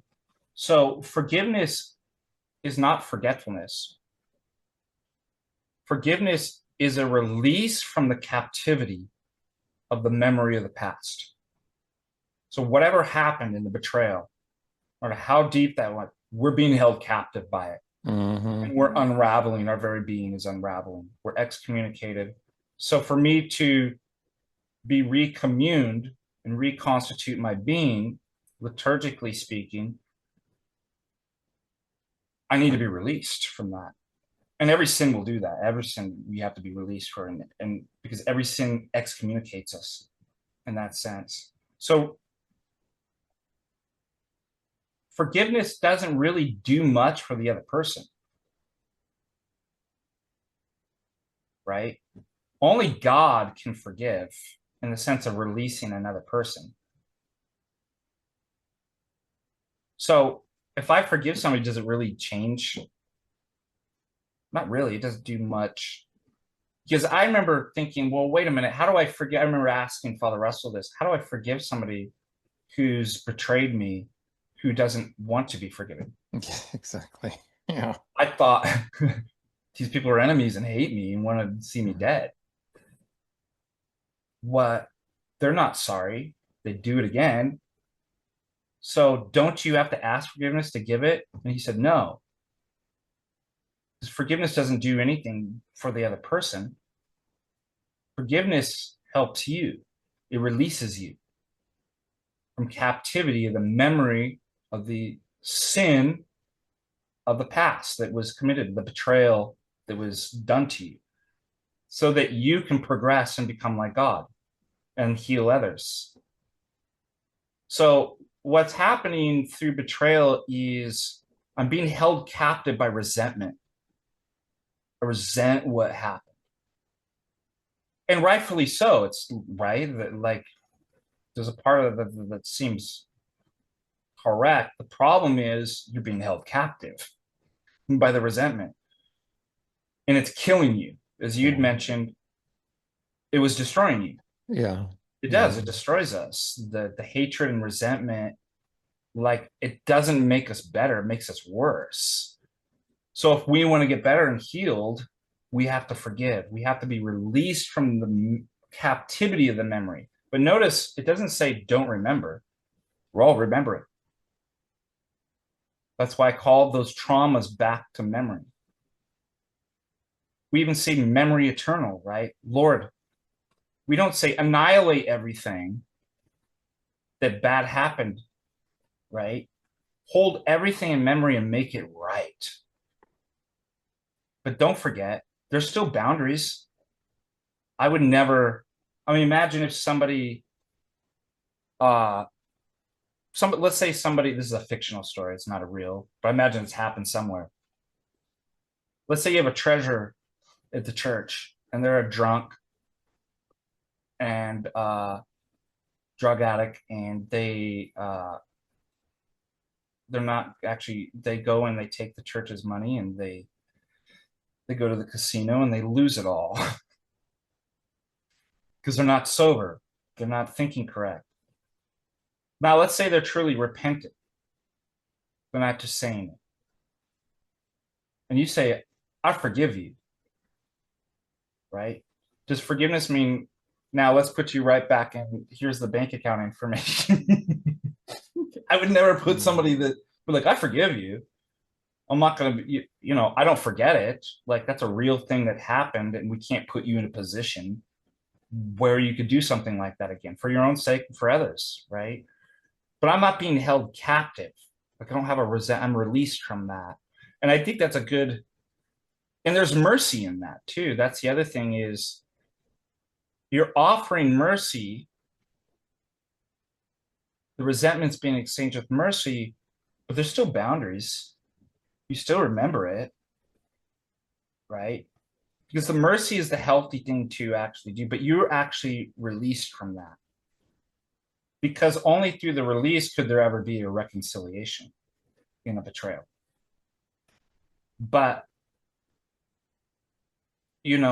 whether certain relationships could ever, like I said, be put into the same position, that may not happen until the eschaton.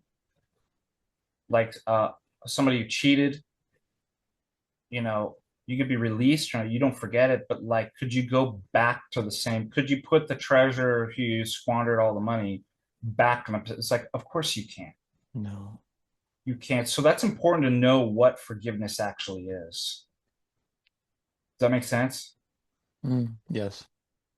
Yes. And then also, through being released comes another virtue that's really important: Thanksgiving, Eucharista.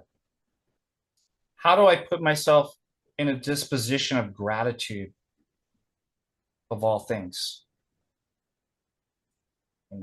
I always say in the prayers, let us not forget all things are sent by you. Well, I'm Eucharistically like putting myself in a disposition of epitaph, of being open, where I'm not making well, how bad this saint is. I can't believe this happened to me. And it happens all the time.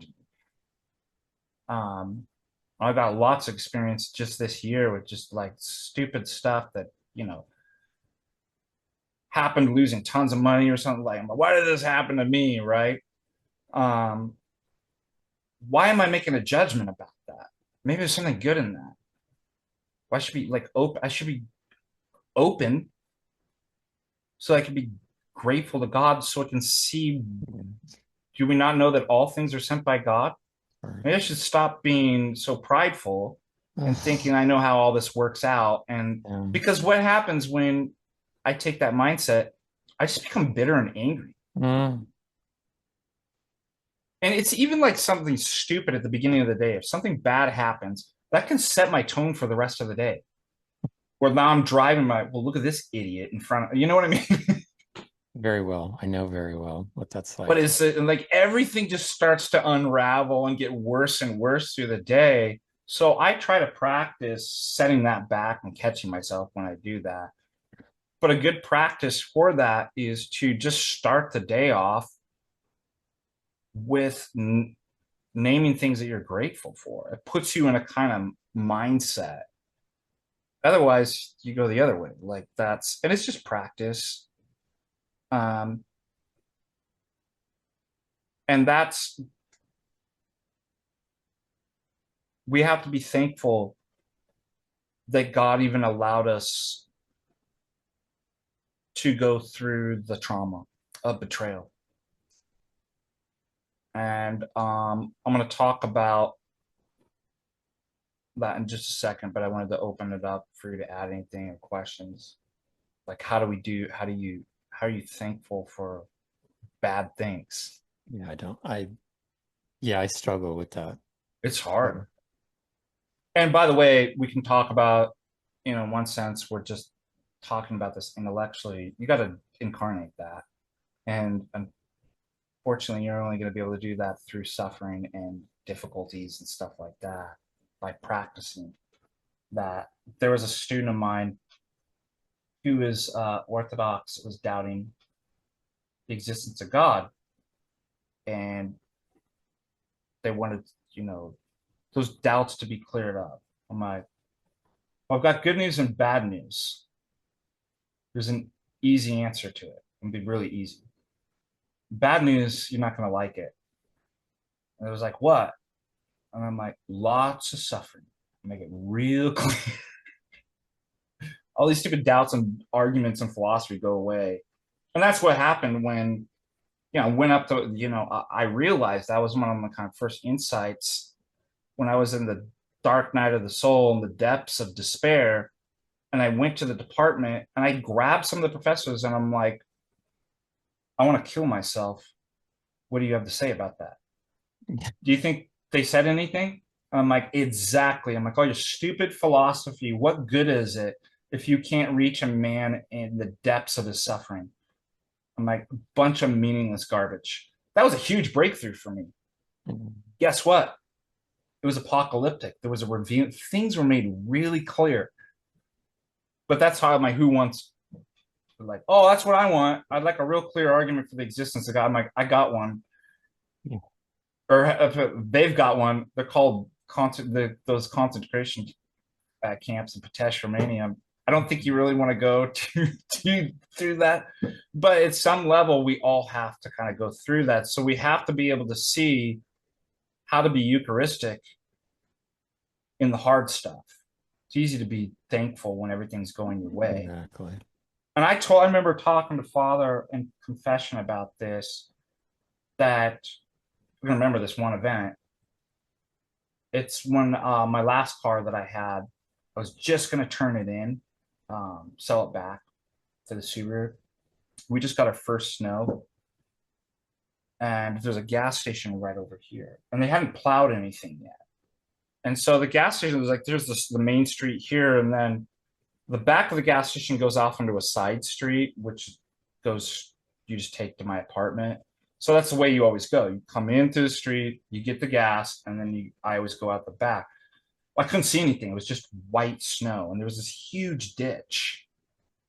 And my wife's like, "Oh my gosh, we're going down into a ditch!" And I bottomed out in the ditch and tore up like Oh, not good. all my suspend, like it's just like all the computer went out. I had to drive home like this to go straight, like, and I was so mad. Um, and that anger caused me to do other stuff. And I was just bitter. Like, I just was like, this happens too. And I got to look at who I was. And I'm like, that's a nasty person. I don't like him. I don't actually want to be like this. And I went to Father and went to confession. And I was like, he was like, who do you want to be? I'm like, I have a vision of exactly who I want to be.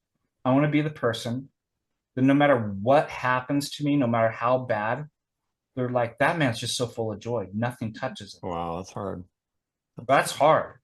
And he was like, well, keep that vision in your mind. Don't let anything distract you from it. yeah. Like, that's who I don't want to be known as the person. It's like, oh, he's a really cool, funny guy when everything's going well for him, but he's just a mean son of a nasty dude Something goes wrong. when, it crashes his car or something.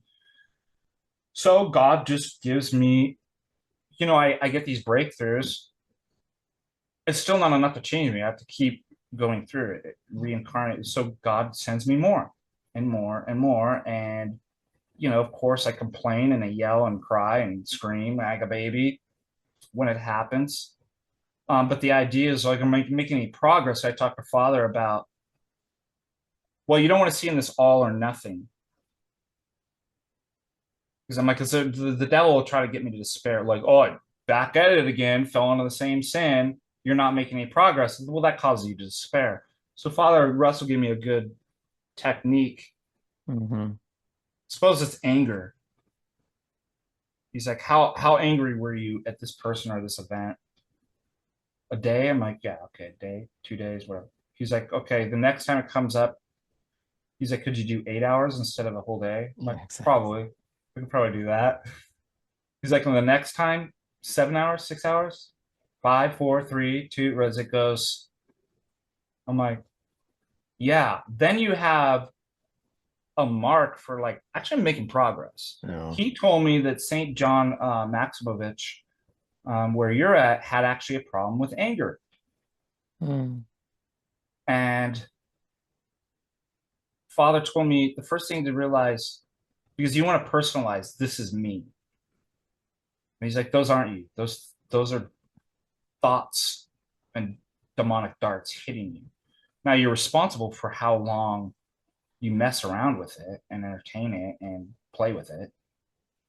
Um, but can we decrease the amount of time that those arrows stay in your heart and soul and head? I'm like, yeah, I could work on that. And eventually we'll get you to the point like St. John Maximovich, I guess, had a bad temper and angry. And he would get those darts. They weren't him, they were the demons. But he had worked so far that when they happened, he could immediately, right, when he fell into, stop it and ask for forgiveness. So well, I guess somebody like dropped him in Potter or something like that, and he screamed at a parishioner and then immediately fell on the ground and okay. asked the parishioners forgiveness. And it's like, see where he got like those darts still, because the demons know you, they know you react, so they just keep shooting, right, to see if you react to them. Yes. So could we actually do that? So the only way to do that is practice. That's what I Yeah. realized. So it's hard. So let's get a template for like what it looks like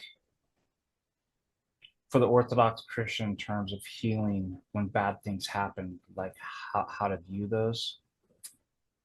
Um, One thing comes up, this goes all the way back to Aristotle's Ethics, is something called moral luck. Mm, So the idea is human flourishing, um, happiness, eudaimonia, that the unimpeded exercise of like these basic virtues, living for Aristotle, the kind of rational life and different stuff. But then we have these really weird things that, well, somebody who's enslaved can't do that. So like there's certain things that people find themselves in situations which he calls moral luck. So that are out of your control that would impede that. Now, Dr. Patisis brings that up and it's really interesting. And then he gives it a different kind of perspective because there's no way to basically answer that in terms of Aristotle or secular philosophy. Because it's like it does really seem that one cannot achieve human flourishing through moral bad luck, bad. So, but these things happen to us. So orthodoxy brings something to the table here. Um, Now he states moral luck is divine providence, viewed through the eyes and experience of someone who, like me, is spiritually underdeveloped or undeveloped. It is divine providence in hazy outline before it has come into clear focus. But the idea of moral luck also includes the things that God does not will for our life, but somehow that he permits in a fallen world, tragedies and disasters and various kinds. And so we can think about, in terms of our conversation here and our consideration, betrayal. Because that's why we're like, why would all loving God allow this to happen? It's not what he wills. And there's a sense of moral luck there. It's something bad that happened. And Dr. Patisse is saying that the Orthodox position is to see, but that itself is divine providence. That it's not the will, something could not be the will of God, but yet still fit into uh, the general will of God. He, in the sense of he permits it And St. Augustine actually, and addressing the problem of evil and moral luck, uh, says God would only, this is in the Chittaron, God would only allow evil to happen if he could bring out a greater good Mm. than if he were to prevent it. And that's what divine providence is. But again, through our kind of, we can't clearly see. We don't even have a 30,000-foot vista to see how we have this very limited and actually spiritually undeveloped, we can't see, spiritually undeveloped eyes. So it's just a bad thing. It's just a betrayal. The key then is to be able to acquire the spiritual eyes to see how this providentially works. And Dr. Timothy Petitius goes on to state, in light of this, it's through our spiritual work. We ourselves help convert such disasters, even betrayals, from bad luck or tragedy into providence. Even the act of forgiving changes the moral status of what happened. And I remember too, I love the liturgy of St. Basil. There's a part in here where it says, we call God to make the evil things good.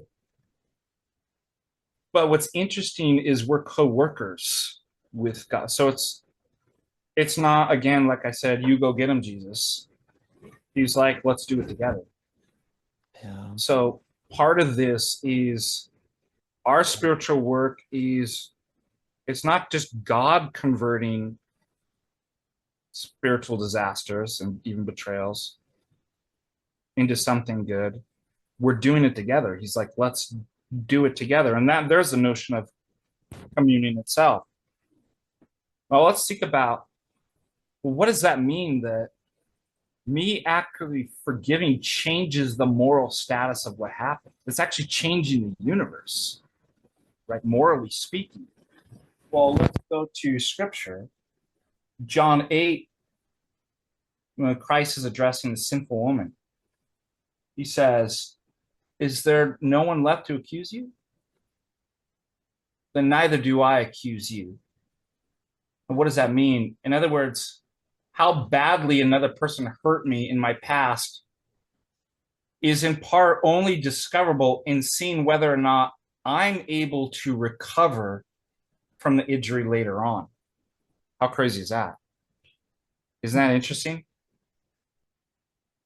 How badly another person hurt me, and it is a real hurt. That's why it says you don't forget it. But like, what do I do with it? What do I do with this bad moral luck thing that happened to me? How do I change it? Well, it depends on how I see it, right? Am I going to let it be disabilitating? Or am I going to give it a different status? Can I spiritually, am I going to allow this to allow me to spiritually recover later on? And there's a great story. Dr. Timothy Petitius illustrates this fact by the following story. He says, quote, boys on the playground know this. He says it's one of the reasons you shake off the injury you receive in play, because to collapse from it, it is to accuse the one who hurt you of something more serious than they perhaps intended. Yeah. And even so, my spiritual recovery is an element of easing my tormentor's condemnation. By the same token, our refusal to recover may sometimes, let's see, I'm going to pull this up because I want to see if I wrote this out right. I just, yeah, here.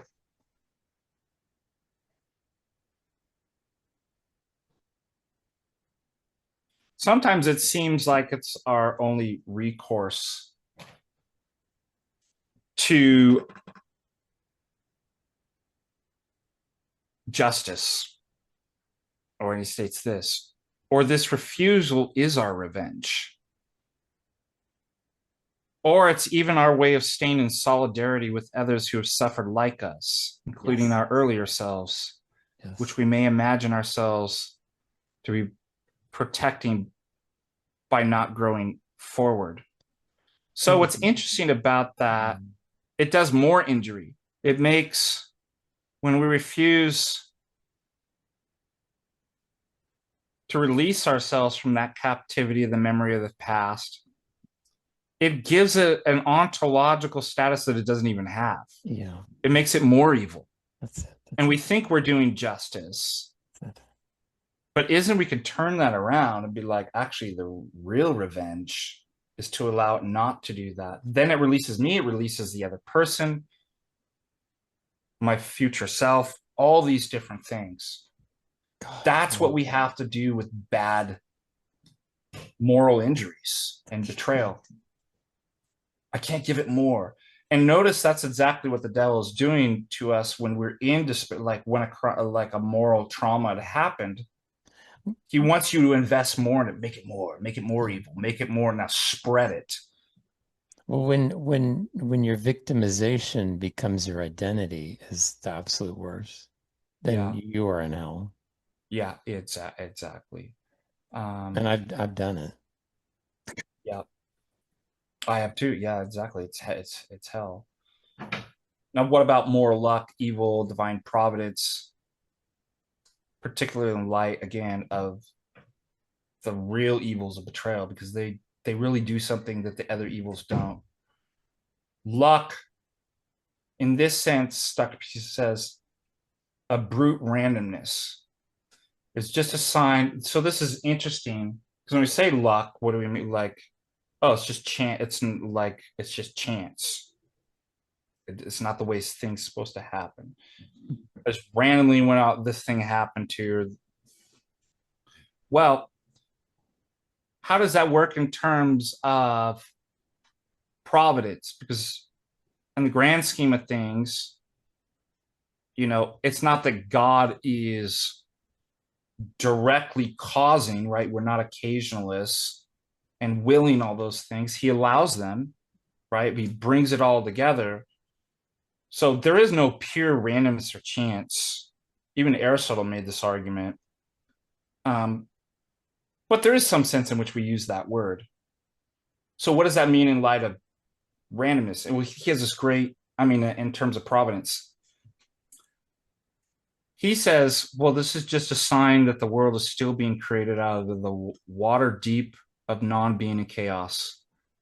A bad moral luck reminds us fiscally that we are necessarily co-agents with God in our own ongoing creation. Isn't that beautiful? Hmm. These aren't the way the things, but the world's still not complete. Paradise is not restored, right? We're still in the watery depths of non-being and chaos, especially in terms of what evil and sin did to the world. But providentially, right, it's all made right. It's all allowed to happen. And then God invites us to be a co-agent with him. Let us create. Let us restore the Edenic state and even a higher state and make all things that are evil into good. Well, what does it mean? That's exactly what it means to be co-agent with God. In light of evil and betrayal, we got to do something about it. It's not Jesus, you go get him. But if we don't do something about it, if we don't, when we have those moral harms and traumas and PTSD that happen through betrayal, if we don't do something about it, it's going to drown us back into the dark waters of chaos. So God empowers us with that divine life that we can do it together. We can transform this.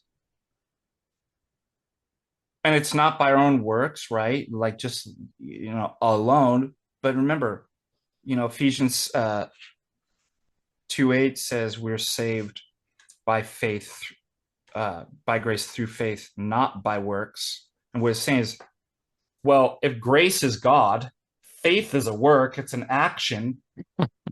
You can't be saved and save others without what? God, grace, and without actually working. So it's contrasting in terms of like works apart from it. You working apart from God and faith doesn't do anything. That's all that verse is saying. So it's the same here too, that um, any type of luck that happens just says to us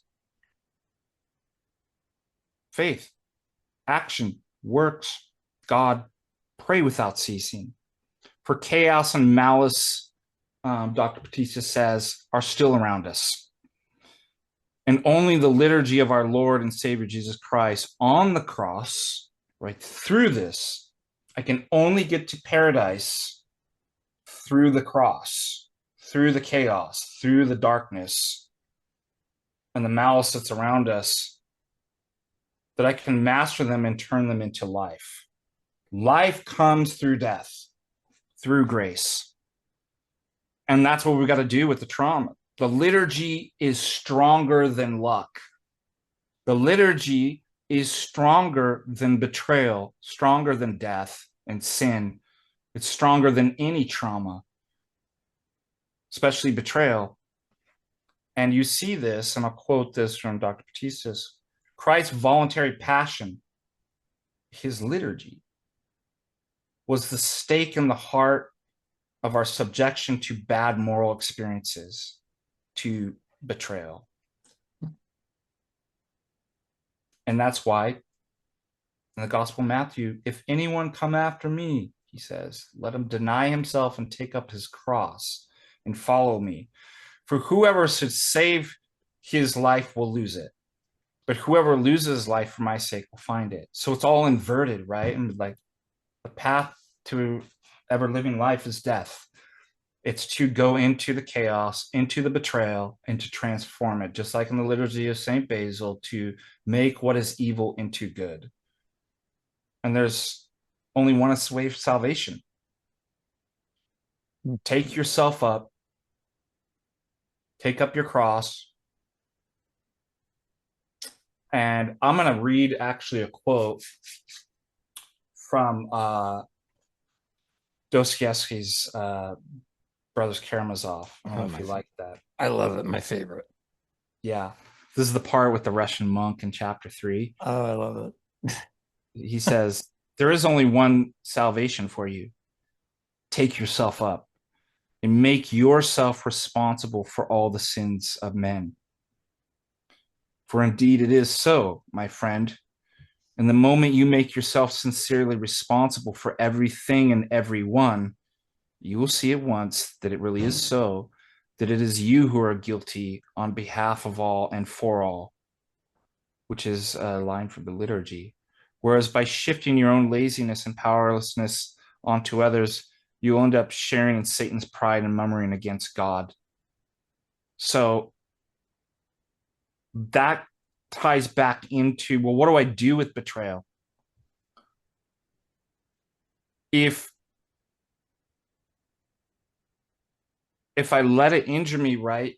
Do you see how I'm ontologically participating in all the sins and crimes of the world in doing that? If I do not redeem it, then I'm the one who is really responsible for everything and everyone. And I take, my own life and share it with Satan and pride and murmuring against God.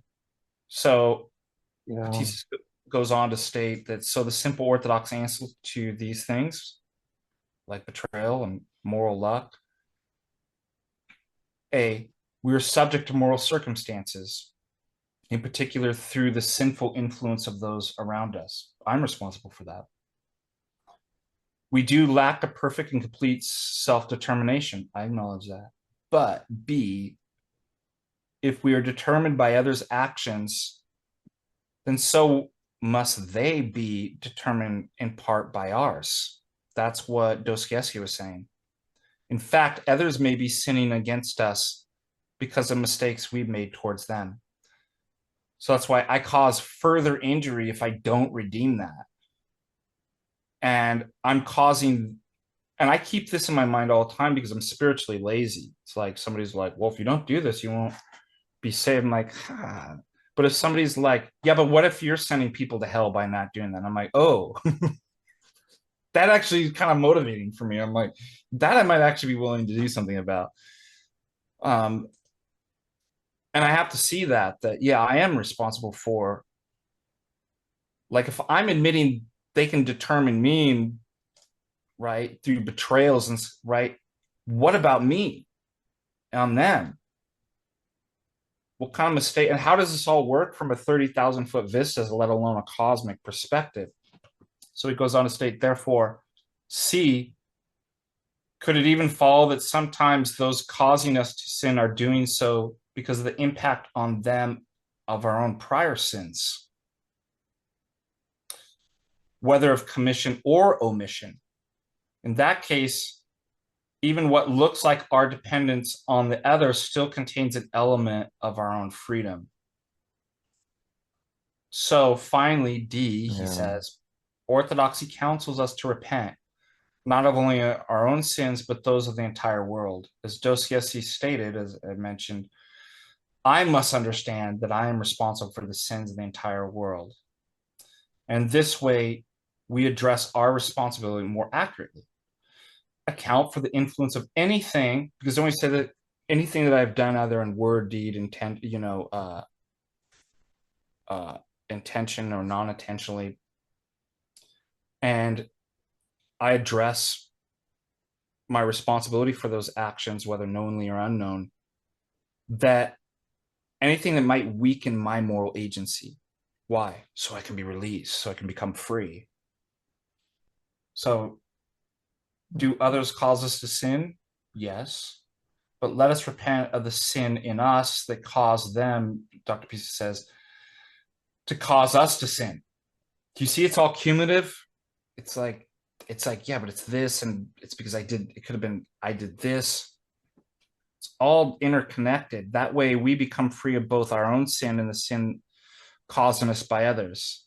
A passionless saint is a saint who is no longer determined by the passionate states in himself or in others, nor by natural chaos, nor by luck. That's why I understood in the act and in the confession, I know what I want to be. I want to become a passionate saint. I'm not there. I'm way far away. But there's the goal. That's exactly, I do not, I want to be freed. I'm enslaved. I'm determined by my passions and the passions of others and what they've done to me. And I don't want it. I don't like it. I don't like who that is. And then the good news is there's a way out. There's a way to be released. And it's forgiveness, to be released from the captivity of the memory of the past. So let us forgive. Let us not be held by captive to any of our passions, let alone the passions of the memory of the past. And here we return back to the theme of freeing ourselves from the captivity of sins, passions, evil, and the devil. And that's why the Gospel of John says, if the Son sets you free, you will be free indeed. And it's synergy, it's liturgy, it's kataholos, the synergy of let us work together to usher God's kingdom in, transform paradise lost into paradise restored. Let us be healed. Let us acquire the Holy Spirit, the Spirit of peace, that we may not only heal ourselves, but thousands around us. And anyways, I think that's a good place to end as far as my talk on that, the way out of captivity in the midst of betrayal and Awesome. what forgiveness means. Awesome. I just have a couple of quick questions. Absolutely. I can't add much. Um, because I was taking notes while you were talking. So you talked about release from the captivity of past and captivity of memory. That's really important because I think when we don't do that, I think our betrayer it's like Mm. they get like a double win. They get a double win. Yeah. They Yeah, make it because worse than it actually is. Yeah. yeah, I mean, they broke us when they, betrayed us and then they broke us again. It's like a bad kind of diabolical possession. I did look up a study, I mean, before um, we were talking just a couple of days ago. I thought this was interesting. It's the role of cumulative trauma, betrayal, and Mm, appraisals in understanding trauma symptomatology. And what they found was that trauma that is perpetuated by a trusted or depended upon other is more psychologically damaging than trauma perpetrated by a non-close other or mhm. non-interpersonal traumas. And they said survivors of traumas high in betrayal experience greater depression, dissociative tendencies, and post-traumatic stress compared to low betrayal traumas. I mean, you talked about that, but I think part and parcel of that reality that that those betrayals and traumas have been imprinted upon your mind, kind of like physiologically. I think part of that is imprinting like new memories. For example, I talked about the priest that I trusted, Mm, instances where you take a chance, a leap of faith, and you trust someone and you're not betrayed. So I yeah. think part of healing is that I think that's kind of what you talked about too. Yeah, I think that's part of the reintegrating back into communion is you have to have those experiences. So you can't stay in your like you got to start, you got to get a job, you have to start, meeting people and being back in communion and all the various aspects of human life so that you can experience whatever was broken, be like, oh, it doesn't always break. This doesn't always happen. There's actually, yeah, I think that's absolutely essential to go through and experience so that those new memories then, so it doesn't, they're now the bad memory. You can only be released when it's brought into the context of good memories, right? Yes. Be like, okay, now I contextualize, like I get it. Yeah, I think you're right. That's a good point. One of the thing I wanted to ask you about too was you mentioned despair, and I think that's the hole that people get into. And I think when you are depressed, and you talked about that. Um, I think you talked about it at length. Is that when you are depressed, it's hard to pull yourself out of. I think it's almost I don't know, I think it's almost impossible to do Yeah, this. naturally, it's like I don't even understand how that all works because you don't pull yourself like so there is kind of a supernatural miraculous thing when it happens because you can't do it yourself. You know what it reminds me of? Uh it's like the cycle of addiction. So if we focused on like drug addiction or something like that. So in rehabs, they typically will say that, well, they try to find the underlying reason. So there's some type of moral trauma that actually happened in one's life. Why you go to things like drugs or anything, pornography or, food or whatever it may be to kind of mask and comfort that, right? So that's why in therapy, this is just, in rehabs or anything, they try to uncover like what's the underlying moral trauma that happened that led you to. Now, the cycle is so some moral trauma happened, right? Then you turn to something that kind of masks that or gives some sort of kind of superficial kind of instantaneous comfort, but you realize it's not good, and it caused immediately after the kind of high, and it could be it doesn't have to be drugs, it could be anything. The high wears off, and then what do you feel? Shame. And then you're back in a worse spot, right? Or the same spot. And then what do? You do the thing that you go to the drug of choice to, and then you're stuck in a, and so the therapist has to realize, okay, there's got to be a place like where somebody else breaks in and breaks you out of a cycle. Um, I think despair and depression work like that too. You're in like an infinite cycle loop, right? All the way down into nothingness. Um, there's your thoughts are causing you to be. That's why it's kind of like a biofeedback loop. You can't get your thoughts to get you out of it because your thoughts are what's keeping you in it, and it gets you going in the circle. That's the way I kind of view it. So it's like somebody or something has to break in and pull you out of it or break and then that's brings you back into kind of a communion and kind of reestablishes you. But yeah, I definitely, just reflecting on my own time and despair and depression, it's like, it's exactly you're your own worst enemy. It's like,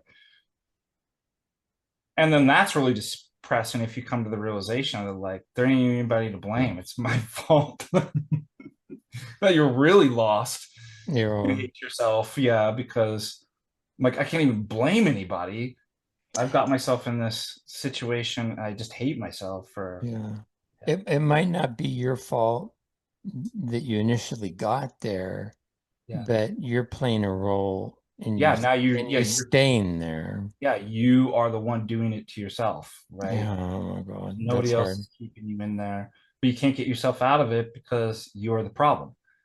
You know what I mean? Like it's like Exactly. trying to have like a schizophrenic mind, like heal itself with schizophrenia and know the solution and reality, but it's like, but it's the mind that's the problem, and it can't find the solution because it's diseased and can't. We're like that too. It's like I'm doing it to myself. Like I'm in. So yeah, whatever moral trauma is not initially, I gave it something more, like you said, than what it actually was. Now I'm just stuck doing it to myself, like, and that's total isolation, and that is kind of what depression, despair is. Yeah. What this is probably the main thing I'm interested in. What, what does orthodoxy have that say other maybe Christian religions don't have in terms of people healing from betrayal?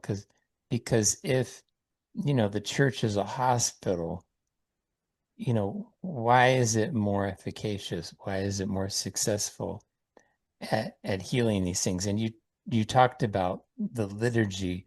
I mean, I know that when I was deep in despair, I had decided to not take part in any type of organized religion at all. And then it took like a leap of faith and sort of a willingness to trust again and to have hope that the outcome would be, different this time after that not being so over and over again. And I mean, I understand that orthodoxy has brought something different in my life, but I really can't. I don't know if I can express it that Mm. well. Well, it's beyond words. I mean, What is it? What is it that orthodoxy offers to someone, I mean, who's been betrayed that yeah, say the like other Protestantism or Roman Catholicism, and whatever Protestant doesn't. Roman Catholics have right, they have elements of truth. That's Orthodox. It's just fragmented. It's not a whole. And so only Orthodoxy is truly Catholic. Like I love the Greek word kataholos. And we had already talked about, and this would be like, what is the Orthodoxy has? Yeah, there's this lacking in other religions. Um, it's all the part. I mean, so think about we were talking about priests in Roman Catholicism. Why are the celibate and stuff like that? Well, that's connected to other things too, or that itself creates a faulty idea of anthropology, soteriology, right? Like salvation, like all these things are hinged. So it's like, well, the notion of, I would even say, who the human being is, man, what marriage is, totally different. The purpose, there's much more to in marriage in Orthodoxy than there is in Roman Catholicism. Um, and so what I think why it's not as successful is because it's fragmented and there's errors in. the way that we understand relationships, salvation, anthropology itself, healing. I would say too, specifically Roman Catholicism and Protestantism is plagued by exactly what Dr. Timothy Batista says, critiquing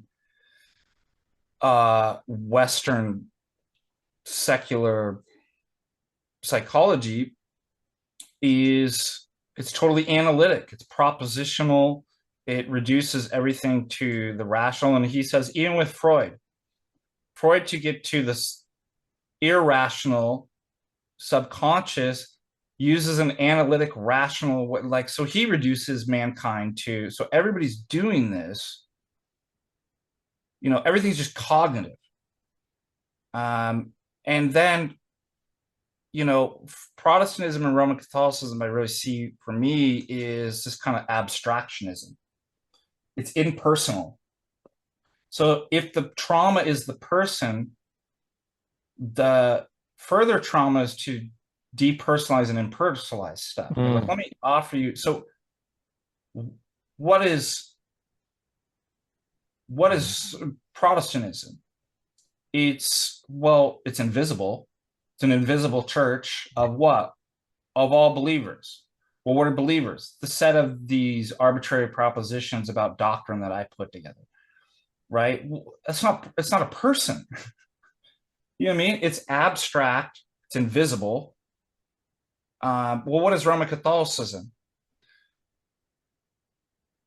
It is a Platonic, abstract, theological Dungeons and Dragons game of a bunch of systematic rules and scholastic distinctions and stuff like that bears no resemblance to what's actually going down, boots on the ground, what's happening.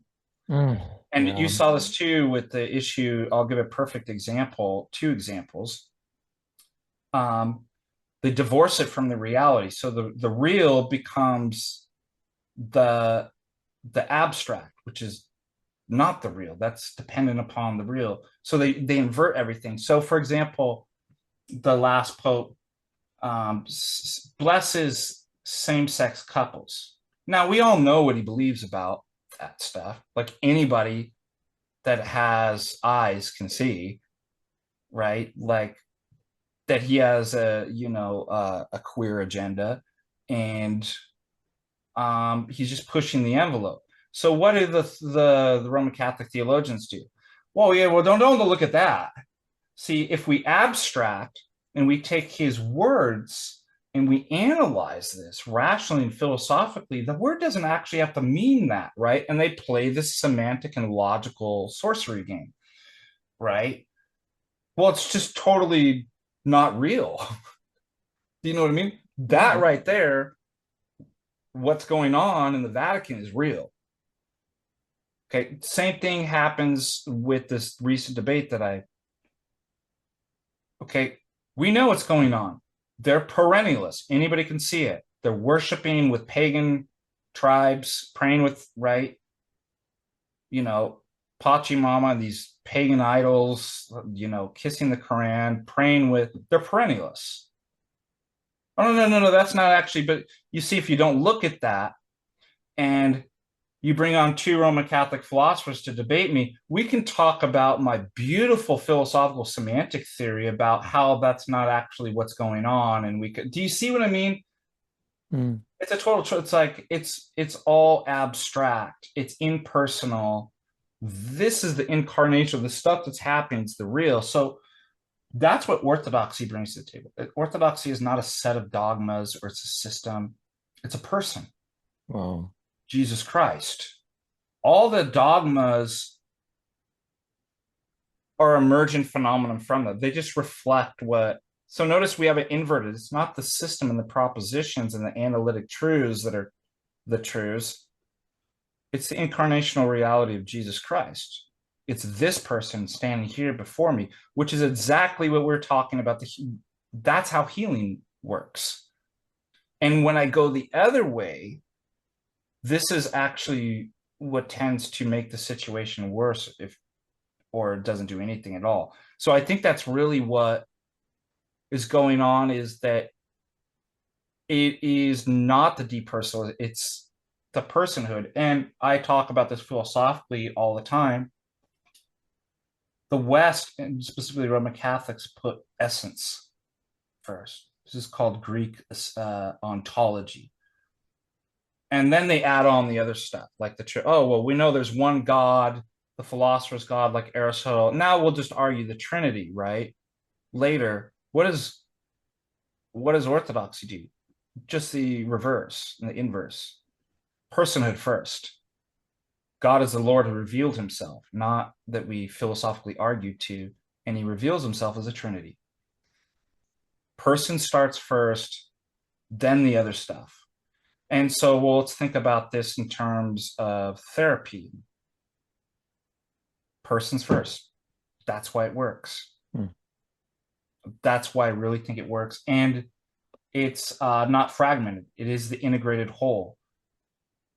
So when we say liturgic, like liturgy is the opposite of war, not peace. And that's where therapy and healing happens.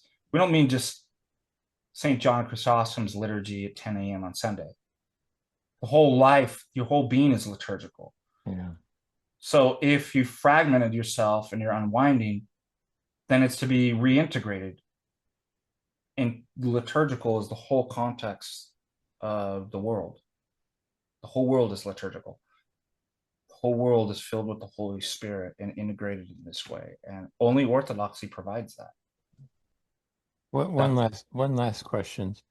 So to people who've been betrayed, sometimes severely, I think it's more detrimental the younger it happens.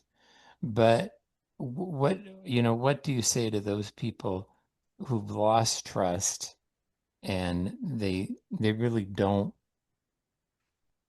I mean that they don't, they want to be healed. I think everybody instinctively wants healing. I don't think anybody is enjoying their misery, but they've lost trust and they can't really make themselves vulnerable again to what they would think is a possible, being betrayed again, because I think you do become really guarded and you shut yourself off.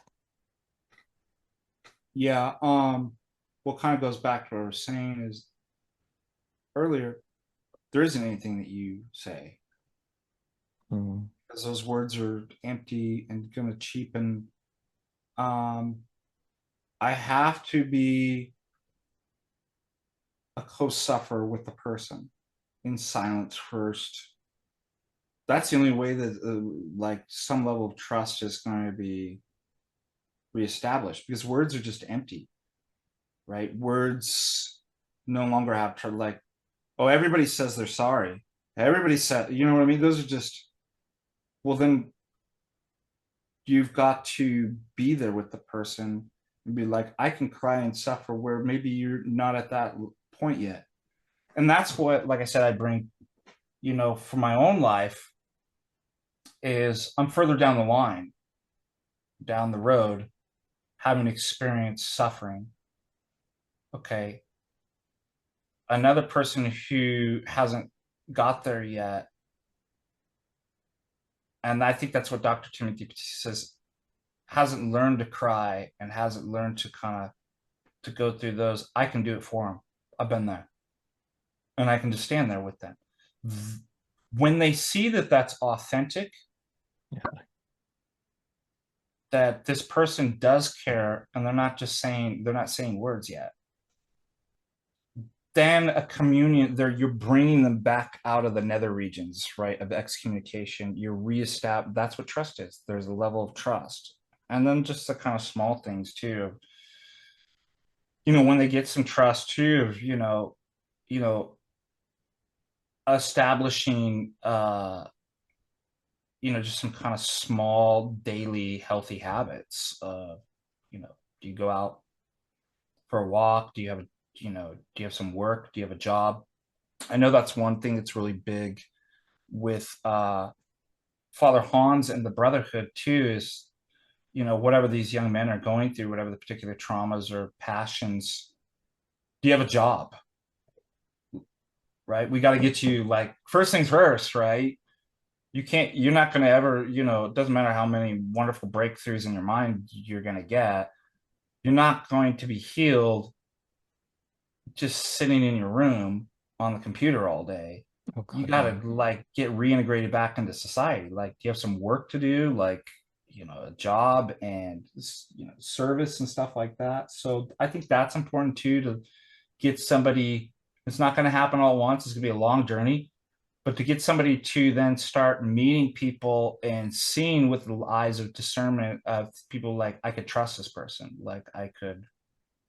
So there's a lot of kind of baby sets and a lot of kind of fundamental pieces too, just on basics that people might not even think about. Eating healthy, you know, you're probably not going to get yourself out of the mindset if you feel tired and sick and depressed all the time because you're eating the wrong types of food. You know what I mean? Very well. Yeah. So all of those, that's part of what it means to be liturgical, is it's the whole, it's all the pieces together. Orthodoxy isn't something, it's something that you are. It's not something that you do. Yeah, it's a great. I think I heard that from Father Seraphim Rose. That's good.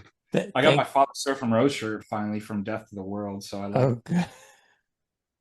Yeah, he's a special person to me because I think he overcame quite a bit in his life and a lot of doubt and a lot of suffering, but I think he came out far You can better. see it, right?